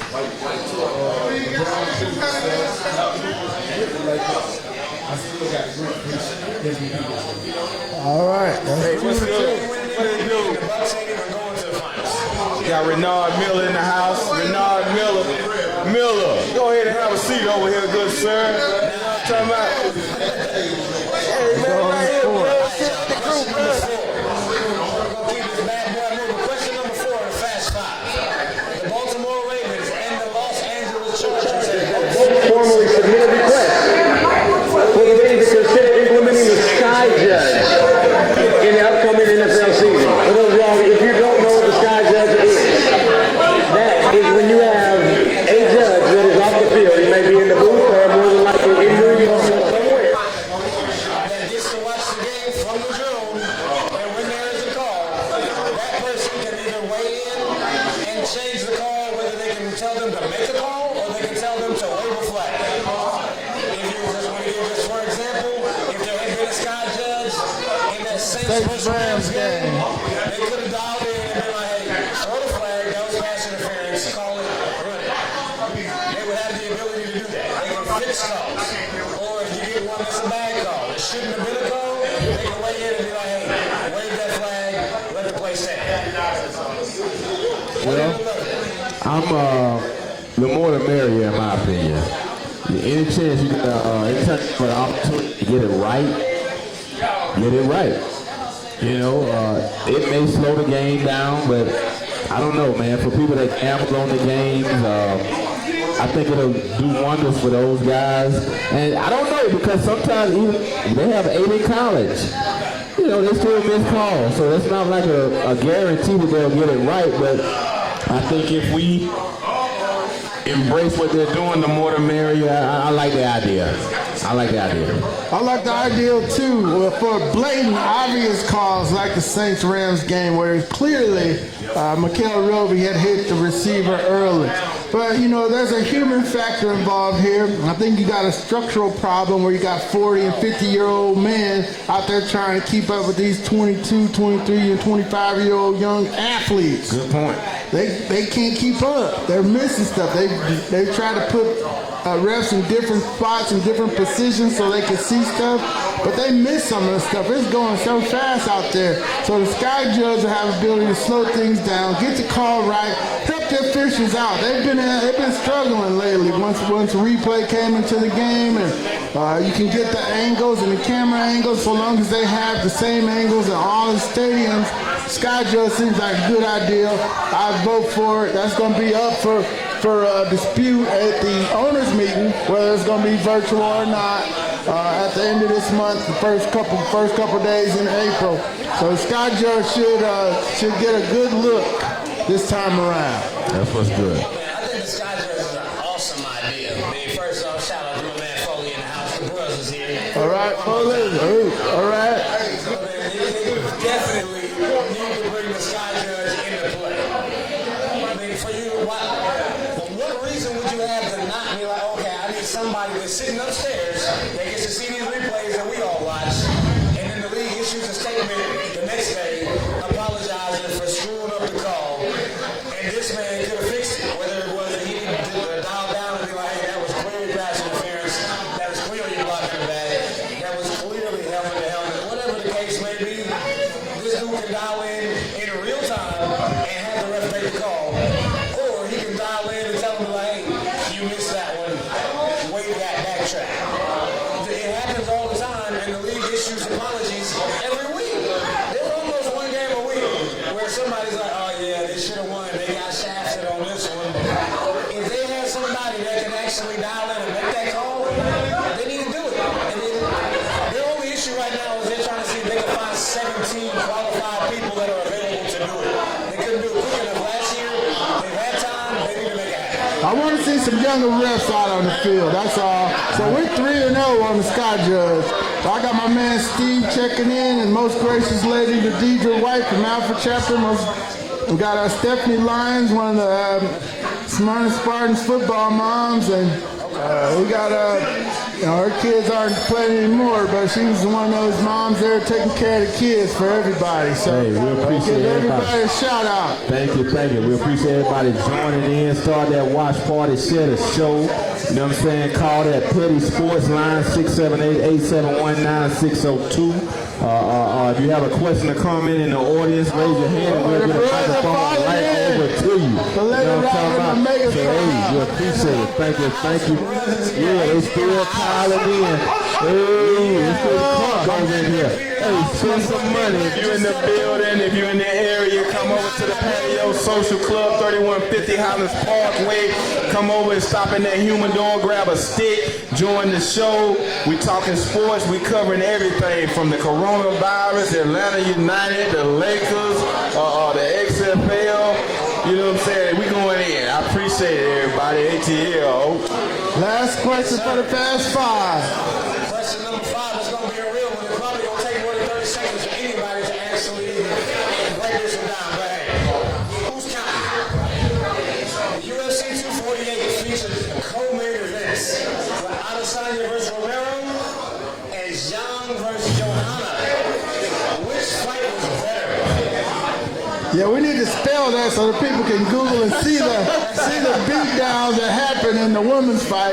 The men's fight was a boring one. Even for UFC, where they were standing around, they got clowned on Twitter for that, for the inaction. How do you have an inaction in a UFC fight when you can kick, you can hit people? I love when they start getting that knee going on them. Man, yeah, you can do it. I start, I love it when they put that knee on their head.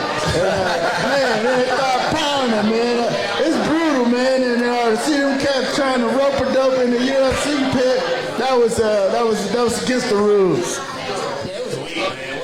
Who you got, Mike? You think the Adesanya fight was better or Joanna and Shana? I like Shana. Hey, she put the beat down on that broad, yeah, man. She had the big forehead. And when you saw, it was like it moved.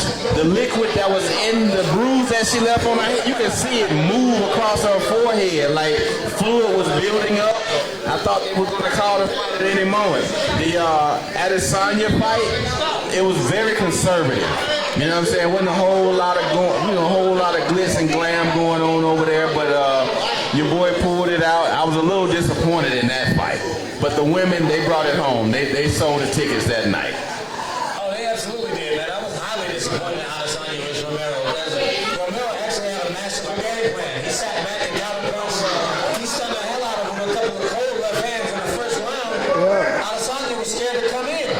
You know, he's coming in with flying kicks. He had something for everything. He was blocking the leg. Well, he actually didn't block too many leg kicks, but he was ducking all the spin kicks, and every time he hit him, he hurt him. But he let him off the hook. Romero should have just bum rushed him. If he had come out aggressive, he'd have destroyed Adesanya. He missed his window right there. But just which one I'm picking?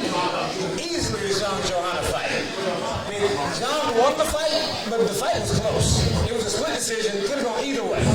Joanna was giving her work. We're looking at what Joanna's forehead looked like because it was swollen all the way out. Looking like a cartoon or something. Looking like Martin when Tommy Hearns whipped his ass in that episode. It was beat up like that. But man, did you see John's face? Yes, I did. She couldn't even over her eyes. Yeah, they both took a beat. She got beat up too. That could have gone either way. That was a great fight, just like what they're calling it. Say it was the greatest fight in UFC women's history. I absolutely agree. You think it could have went either way? It easily could have gone the other way. Wow. Both of them took crazy punishment. Wow. The forehead is swaying your opinion.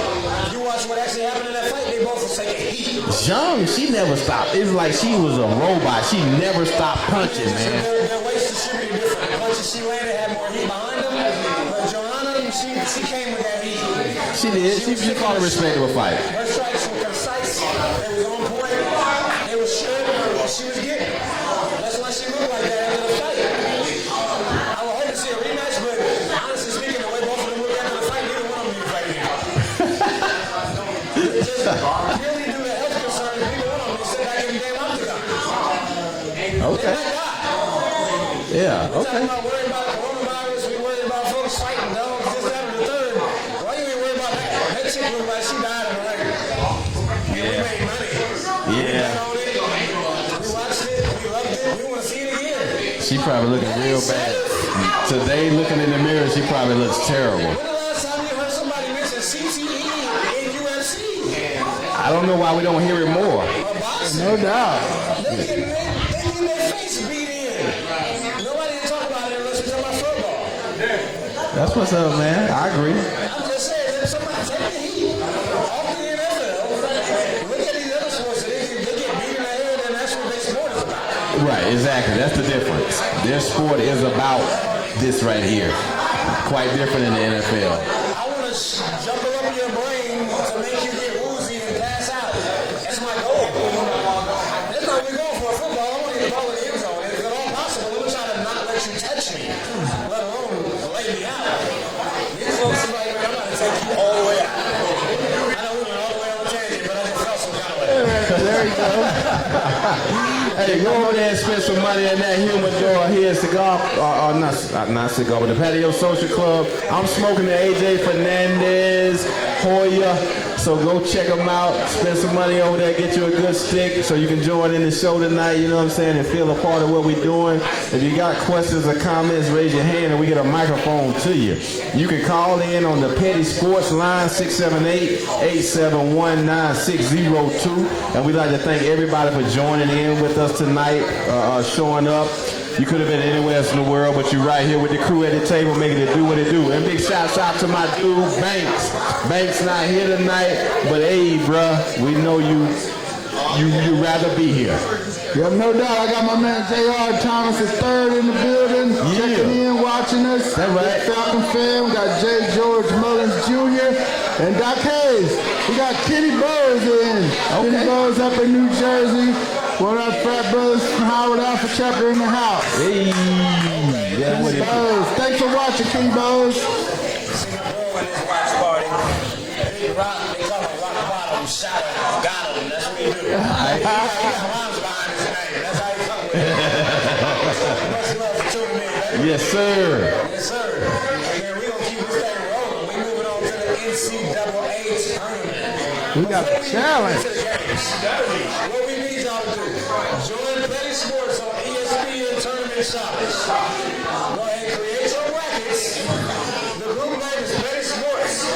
Get in the Petty Sports group, and you can get your chance to try to beat the Petty Sports crew with your brackets. You only get one. I already locked it at one.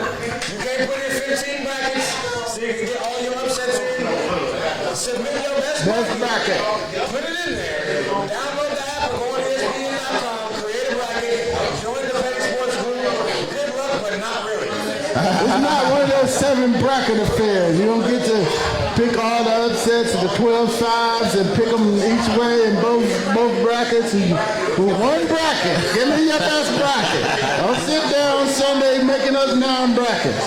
Give us one. ESPN app, one bracket. I picked that upset in my 15th bracket. No, one bracket. You pick everything. Well, you. Whatever bracket you think is your best one. Hey, I'm gonna tell you right now, I'm rolling with the Dayton Flyers coming out of Southwest Ohio. That boy Obi Toppin. Gonna give y'all a tip. Y'all gonna win. Y'all gonna have to beat Dayton. I don't know about that, but go ahead, Fees. I don't know. So, man. San Diego State's a sleeper too. I'm just floored looking at the teams that are in the top 10. This is abnormal. You got Dayton at 3, San Diego State at 6, Creighton at 7. When did these teams start getting ranked this high? Well, they keep that playing. They're not doing one and dones. They put together basketball teams. They play together. There's no one and done stuff up in there. Kansas is the big power. They're the blue blood sleeper. You know, That's what my man got his head on. yeah, got Florida State. Coach Hamilton.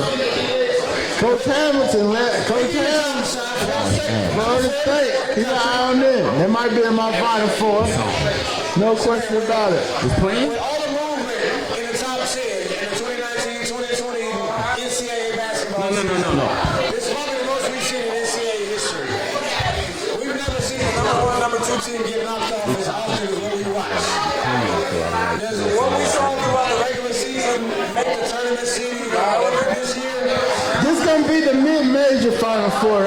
Folks are already calling that. You're going to hear them talking about that on Sunday when they start picking the brackets.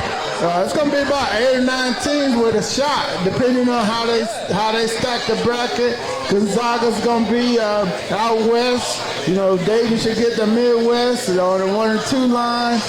You know, and then Louisville's a sleeper. They were holding down number 1 for a while. So, you know, it's going to be some contenders. They dropped already 15. You know, I'll be picking my Bearcats to get to at least the second round, but you know, that's me. I'm gonna gamble on my boys, so that's how my bracket's gonna stack up.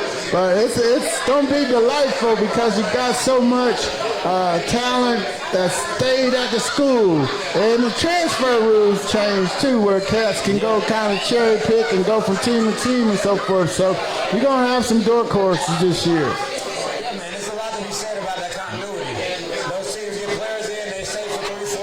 Yeah. They're with the coach. They want to be there. They really got well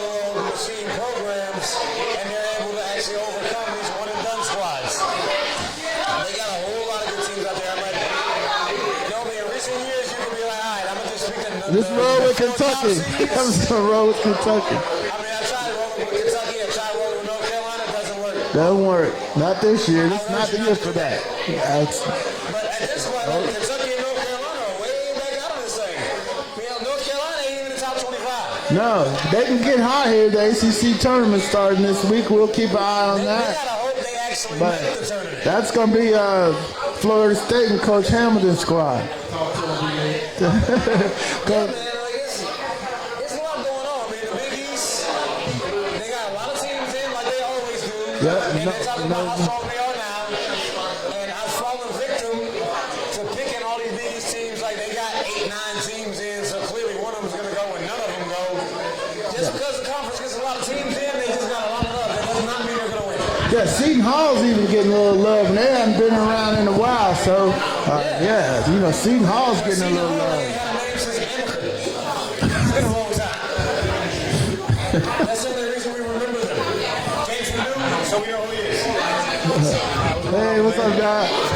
Yeah, man. So, I mean, if we're looking at who's going to come out where, who's going to be ranked where, we'll probably get the top 4 teams in the nation to get the 4 top spots. That's usually how it works. But if you look at Baylor, San Diego State, Creighton, Kentucky, Michigan State, Duke, BYU, Oregon, Villanova, Maryland, like almost all of these teams have been ranked 1 or 2 over the course of the season. Yeah, Michigan State's coming on. They hit a real rough spot, but come tournament time, Coach Izzo gets his team together. Looks like they're getting it together coming out of the Big Ten. Maryland's Big Ten now. I know for the old heads, that's still an ACC school, but they're having a good year also. So, we want to keep an eye on them and see where they get seeded at. See what kind of matchups they're going to have coming out of their bracket. Virginia sitting back at 17. They still got a pedigree. Man, I think it's a lot of parity going on. I've been a lot of people talk about San Diego State. San Diego State look real respectable out there. You know what I'm saying? So don't sleep on those guys. There's a lot of teams that may come up and sneak some cats, man. And I don't know where that happens every year anyway. But Nobody says San Diego State since Marshall Faulk. they're talking about him now. Rolling for a minute. They're talking about him now. What's up with our country? Kinfolk Rio Lilly in the building. He's talking to us in the chat room. J-Bo Watson, my man from Maryland up there, Chad, checking in. Thank you so much. Yo, start that watch party, share the show. You know what I'm talking about? Thank you. Yeah, and call in. If you have questions or comments for anybody at the table, 678-871-9602. 678-871-9602. We're in the building. We're here for you. Without no you, there is no us. And go to that humidor over here at the PATIO 3150 in Smyrna, Georgia, Highlands Parkway. Buy a stick. They got a nice selection. That humidor is A1. We in the building. They got a good man over there, one of the owners, Gary. He's a humidor that's, he's not a humidor, but he's the man that's handling the humidor over there right about now, and he can direct what you need. From the novice all the way up to the aficionados, they got something in there for you. So spend some money, you know what I'm talking about? Support the business. We're highlighting the business as well. We're not here just in the building doing a sports show. We want to highlight and showcase the PATIO Social Club. It's the new kid on the block. They do a really fantastic job over here. They have food, they have drinks, they have smokes. And like I said last week, the bathrooms are clean. They got clean bathrooms. You know what I'm saying? So if you need to go wash your hands with the coronavirus going on, go in there, take a break right now and go wash your hands. You know what I'm saying? And just do that just to feel better about yourself and make me feel better. Because I'm fist bumping everybody right about now. I ain't shaking no hands and hugging. I don't want you in my face. I'm going to fist bump you. And we're going to keep it moving. You know what I'm talking about ATL. Yeah, Fez, you're doing the leg whip like Kid and Play, huh?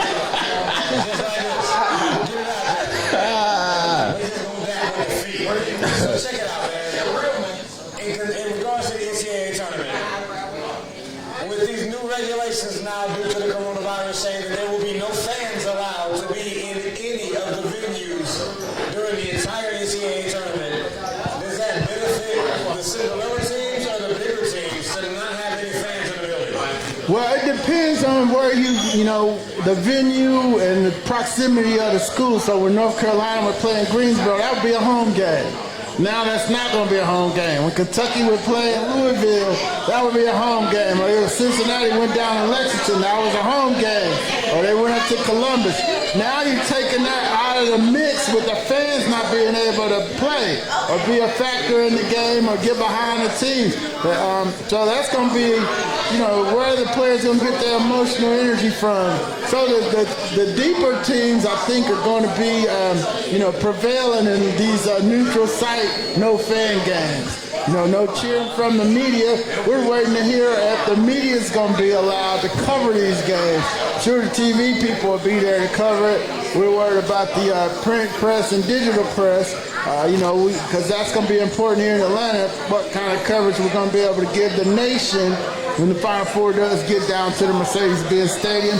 We've got the Division II, Division III championships being played at State Farm Arena. It's going to be a great basketball weekend. Now it's a little bit of that luster is going to be taken off. So I think the deeper teams are going to benefit from the fans not being there.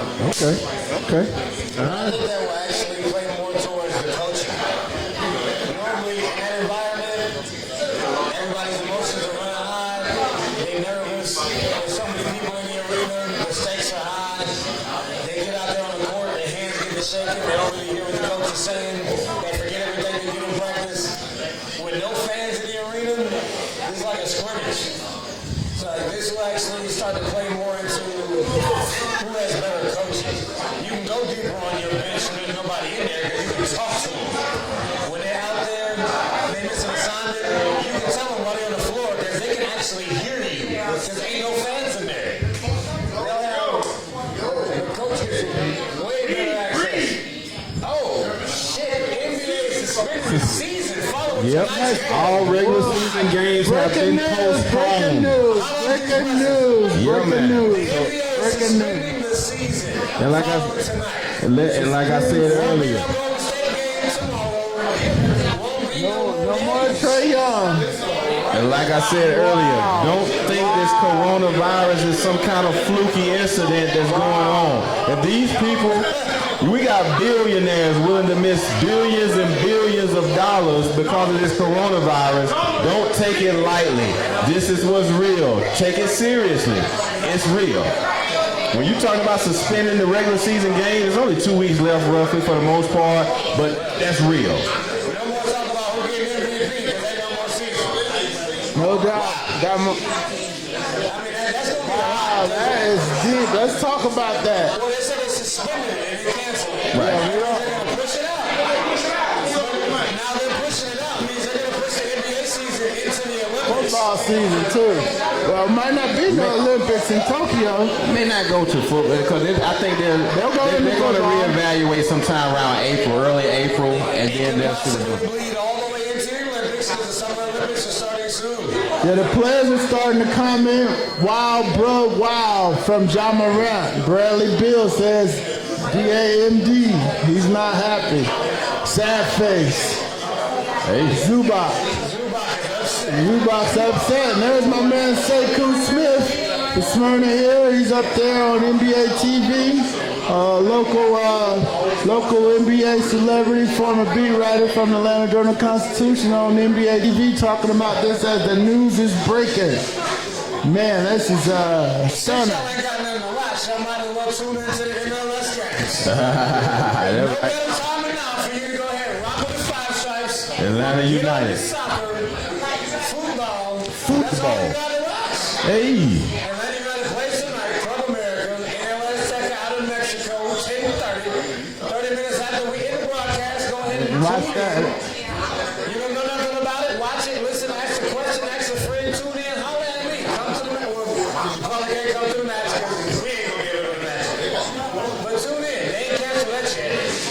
Yeah, tune in to Petty Sports. We're going to keep you informed with the latest and the greatest news going on in the sports world. So we appreciate it. Thank you so much for coming out and joining us tonight.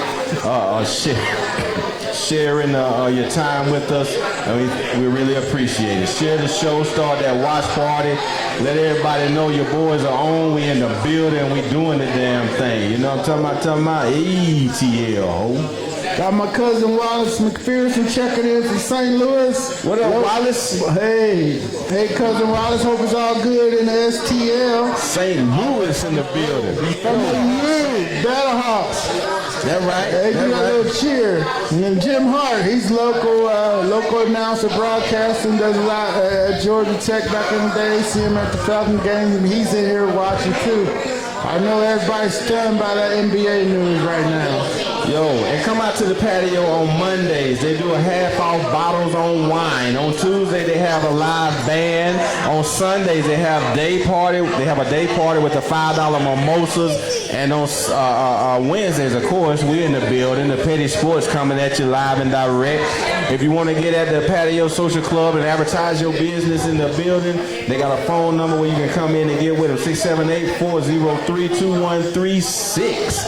And join the page over here, the Patio Social Club. They're on Instagram, the Patio ATL. And if you're on Facebook, the Patio Social Club.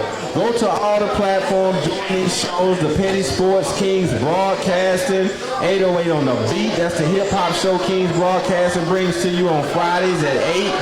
You can go and watch the No Name, the podcast show on Sundays, 8 to 10. Watch for the hook. You know what I'm talking about? Hey, hit those notification buttons so anytime we go hot, you'll be notified and you can tune in to what we're doing. Petty Man, the podcast. Yo, we got it going on. We got Cigar Life, Cigars and Libations. We doing the damn thing. 2020 looking real good. You know what I mean? Hey. Probably the last game of the season. Last game of the season for a while. Yo, Acid Mac. Acid Mac. We got somebody that need a mic. Who got the mic? Wow. Right here. I can't see how much time left in that game, but it's the last one you're going to see. It's not much. Only 3 minutes there. I need somebody to phone in the trade, tell them to shoot a couple from half court. We ain't gonna see that for a while. We won't see that in a while. So what they decided to do was, hey, we're not gonna lose money. Instead of us losing all these millions and billions of dollars, we'll just postpone what we're doing and reevaluate it at some point. What you got for us right here, my man?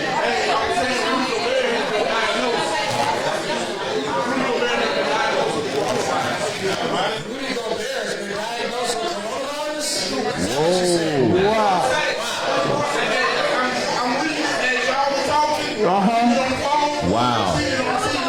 Wow. Yo. He said he felt good, he felt strong. Rudy needs to be quarantined. We can't go in the stadium. Why can he play? He'll get everybody on the court. Golly. Rudy Gobert got the coronavirus. They're talking about he can play. Stop. Stop the madness. Thank you, Sugar. Wow. Yo, so if you didn't think this shit was real, it's real.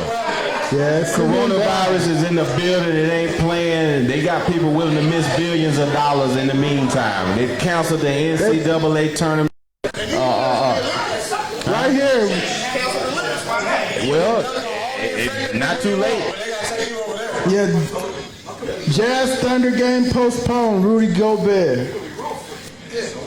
Yeah, this is real now. It's hitting close to home. Yeah, this is like something out of a movie reporting on this stuff that's coming out as we speak. Like, you can't be serious. Yeah, man. Yeah. I know personally, I'll be on my deck smoking my cigars. It's football season. It's got to be like Bernie Sanders got corona. Like, oh, God. Yeah. Don't vote for him. He got corona. I'm a player. I I don't know who you rocking with. I was up. Hey, well, if you in the building tonight and you're not feeling yourself, please exit stage left. You know what I'm talking about? You know what I'm saying? We ain't trying to get sick. If you're in the building tonight and you're not feeling yourself, exit stage left. We don't. I heard a cough. Don't play with it. That's a cigar cough. Cigar cough. All right, that's all good. Hey, go to that humidor over there in the Patio Social Club and buy a stick. Show your love to these guys. If you're not coughing from the cigar, get your ass out. How would we know?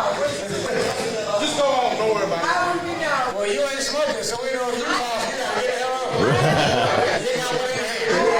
I don't see it. You gotta go. Go to the humidor and buy a new one.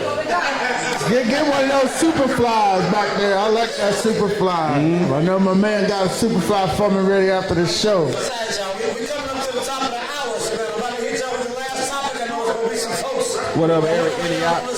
See Eric Idiot in the building. What's happening? I mean, without further ado, man, our last topic of the evening. Mr. Dakota Prescott. Oh my God. Turned down a $33 million reported $105 million contract last season before the season started. Dallas is set to offer a new contract, which they're mulling over right now. But if he doesn't accept it, they'll likely give him the franchise tag on Monday, because they did push the deadline back to give the players a chance to vote on the new CBA. Will they vote Saturday? So should that go ahead and sign this new agreement, or should he just hold out and see what he can do? Well, Todd Francis is agent. I know what he's trying to do. He's trying to reset the market at the quarterback position, which would put Dak at about $40 million. So, 33, 105. That's an under-market deal. Well, nobody complained when they made Jimmy Garoppolo the highest-paid quarterback in the league after 7 games. Nobody complained when Kirk Cousins got $94 million guaranteed. Now, all of a sudden, Dak played 4 years, went to the playoffs twice, making $4 million a year. Now everybody wants to start counting his pennies. So, man, pay the man. This is a disgrace to the Cowboy Nation, a disgrace to the NFL's salary structure. The guy has earned his money. They paid him on a rookie contract for 4 years. They benefited from that bargain of why he slipped in the draft in the first place. Seattle did it. They took care of Russell Wilson. If I was Dak's agent, he would have never played a game last year. Because they don't start paying until you start holding out and withholding your services. So at this point, the franchise tag, he might get his money for 1 year. I wouldn't play on that. We saw Le'Veon Bell sit out a year. I mean, they're trying to play with Dak's money, and if I'm Todd France, I'm going to sit out. And I'm with you, D-Led. I want to go with what the market bears. Like you said, they paid Russell Wilson $35 million, Ben Roethlisberger $34, Rodgers $33, Kirk Cousins, Carson Wentz, who has done nothing. He's not. Has he been healthy for a full season yet? You know what I'm saying? And he got the big payday. And it's hard to turn down $105 million guaranteed. That's a lot of loot. A lot of fucking loot. But hey, man, do what you gotta do. But you don't want to get that franchise tag. So he's gonna have a hard decision to make here in a couple of days. I think the CBA vote ends Saturday. Saturday, 11:59 p.m. The franchise tag starts on Monday at noon. The tampering period starts on Monday at noon. You can negotiate, slap a tag. If the CBA passes, you got 1 tag. You don't have 2. So then we ain't even talking about Amari Cooper and what they're going to do with him. So Dallas is in a real tough situation. Whoa. I don't know what Dallas is actually offering Dak, but the 105s out there. depending on what it is that's actually on the table, if they offered him anything more than what they reported that they offered him before the season, I think he needs to go ahead and take it. He'll get franchise, he'll get his money for 1 year, and then they'll be like, okay, do it again.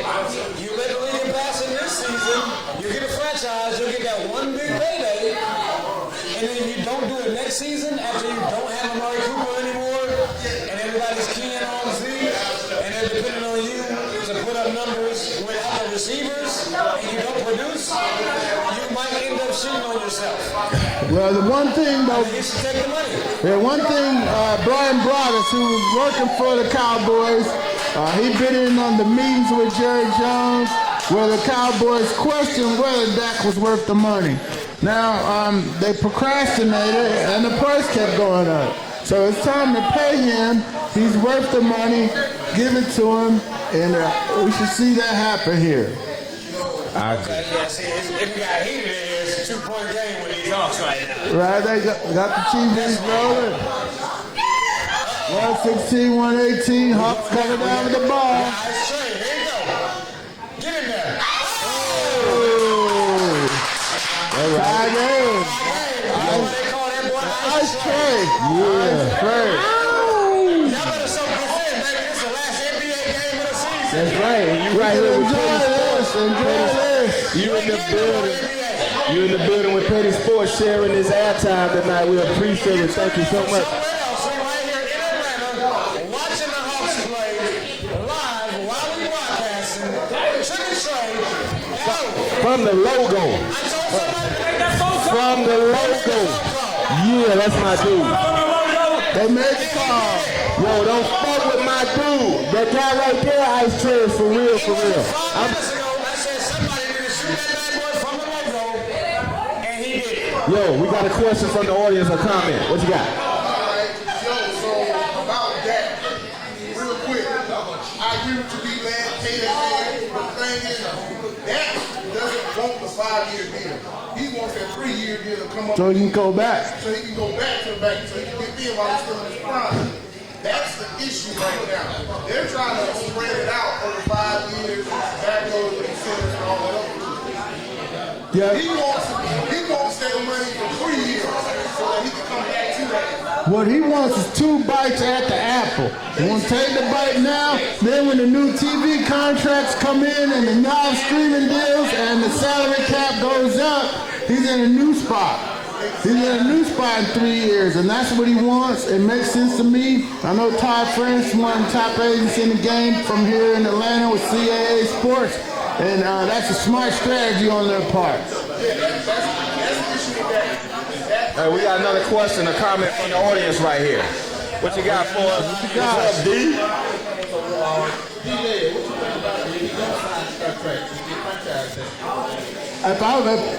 Well, the precedent here is the most recent precedents here on sitting out on the franchise tag is Le'Veon Bell. They didn't think he'd sit. Now, are you ready to sit? Are you ready to sit and then come back with 6 games to go so you get that accrued season and move on to the next year where they can franchise tag you again under the old rules? So at that point, all you do is franchise him so you can keep negotiating and hopefully you have a deal before the season starts. Okay. They might not be able to franchise him after the new CBA gets pushed to go. They might eliminate that second one. Right, that's what I said. I said you might get to do it twice. But on the flip side of it, he might really have to be concerned about if he doesn't sign a contract, they might just go ahead and throw the house at Brady.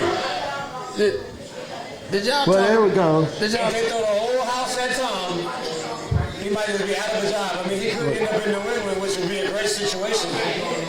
You would say that. Yeah, you would want that. I mean, I would take it Yeah, you want that. I think anybody would. all day. He used to just send him up there. Did you guys cover? I might have went to the bathroom right at that time. Draymond and his incidents with the refs. No, not the refs. We're talking about him and Barkley. Oh, okay. Yeah, All him and Barkley. You can go for it on the refs. Yeah, the ref. To me, I think he got off light in comparison to what Mark Cuban. Mark Cuban, he's been fined $600,000 in the past season. So 100,000 or whatever. What did Draymond? I don't know what he got fined. Okay, Draymond. Yeah, he got fined. He's doing too much, mostly. Right. And I think he got upset the other night at LeVert. That's who his anger should have been directed toward. LeVert scored that 37 points in the fourth quarter / overtime. I didn't even know who LeVert was until that night. You know what I'm saying? So, Draymond need to kind of pump his brakes, you know what I'm saying, save his money. They don't need to give it up like that, man. You know, you can't win. If you got an owner that's paying $1 million and he got fined $600,000, $500,000 last year and $600 this year, or $500 this year, $600,000 last year, over $1 million for arguing with the refs on Front Street. That shit don't work. They're not gonna let you tarnish the logo and the brand. You know what I mean? So no doubt. Well, hey, we got former Falcons coach Mike Smith checking in online. What up, Coach Mike Smitty? Winning this coach. Give Coach Smith a hand. Coach hey, what up, Smitty? Smitty. Winning this coach Falcons history. Hey, Smith, Smith, start that watch part. Okay, George, you want to come up and say something on behalf of Patio? Yeah, George, come on up. Thanks for watching, Coach Smith. Me, man. Right here, that's what you said earlier. There you go. There's the microphone. We talked about that. Yeah, we on that. Yeah. We was on that. Hey, real quick, I want to thank everybody for coming out. This is PATIO Social Game. Slim. Did a great job executing, broadcasting, and putting sports. Hey, make sure you guys check out our YouTube. Check out there. So definitely check out the humidor. Check out the bar. Have the best bartenders in the business. So thank you guys for coming out. God bless y'all. Good night. All right, thank you, George. You guys have. We got to.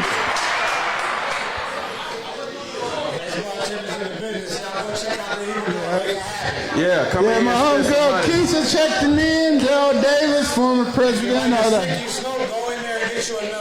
Yeah, we got just under 5 minutes left for the My show. man Daryl Davis checking in, former president of the Smyrna Spartans, Smyrna Seahawks. Okay. Son. Yeah.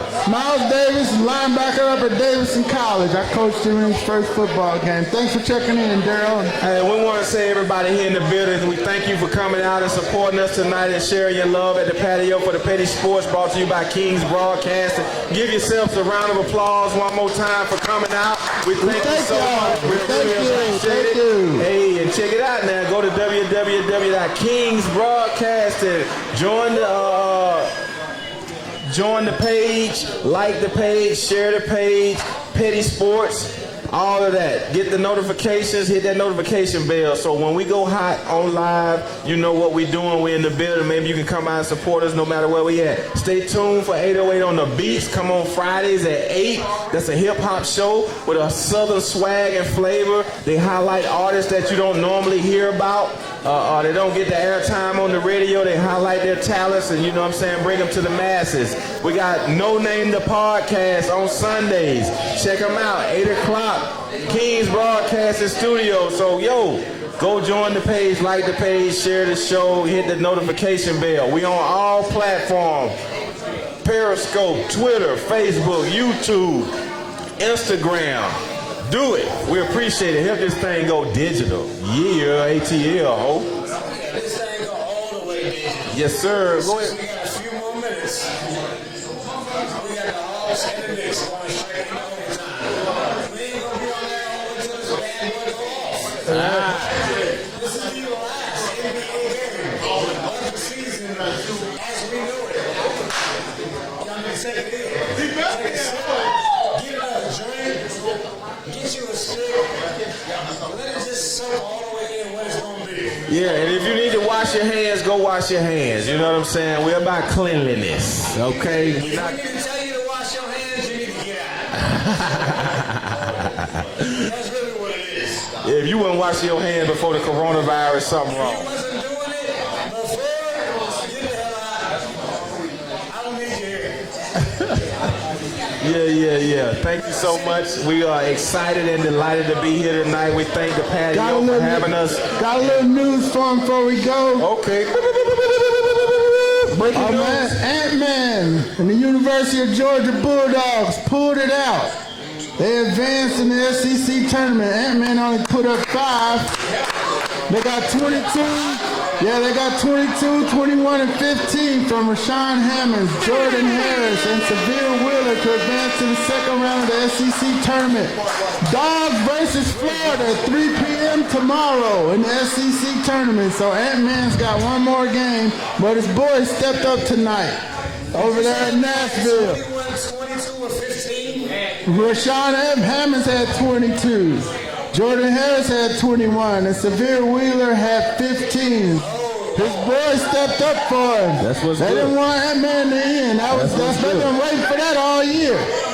3 p.m. tomorrow against the Gators. Hey, we got less than a minute. That's courtesy of Chip Towers from the AJC. Yeah, we got less than a minute left before we go dead on the internet. Give a shout out to one of our patrons in the house, representing Boston. Yeah, okay. Representing his patrons in the house. All right. That's what's good. Can we get that outro music? March Madness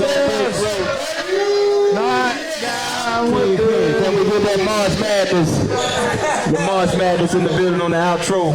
Go ahead and take us out, Big Mike. Yeah, man. Once again, we thank you guys. You could have been anywhere else in the world tonight, but you were right here with the crew making it do what it do. We thank you so much. When I know you, there is no us. So like I said, go join the pages, like, follow, share, and we got there. We're going to get the app out of here. You know what I'm talking about? The Hawks are losing right now in overtime by 6 points, but yo, you just never know what could happen with Trey.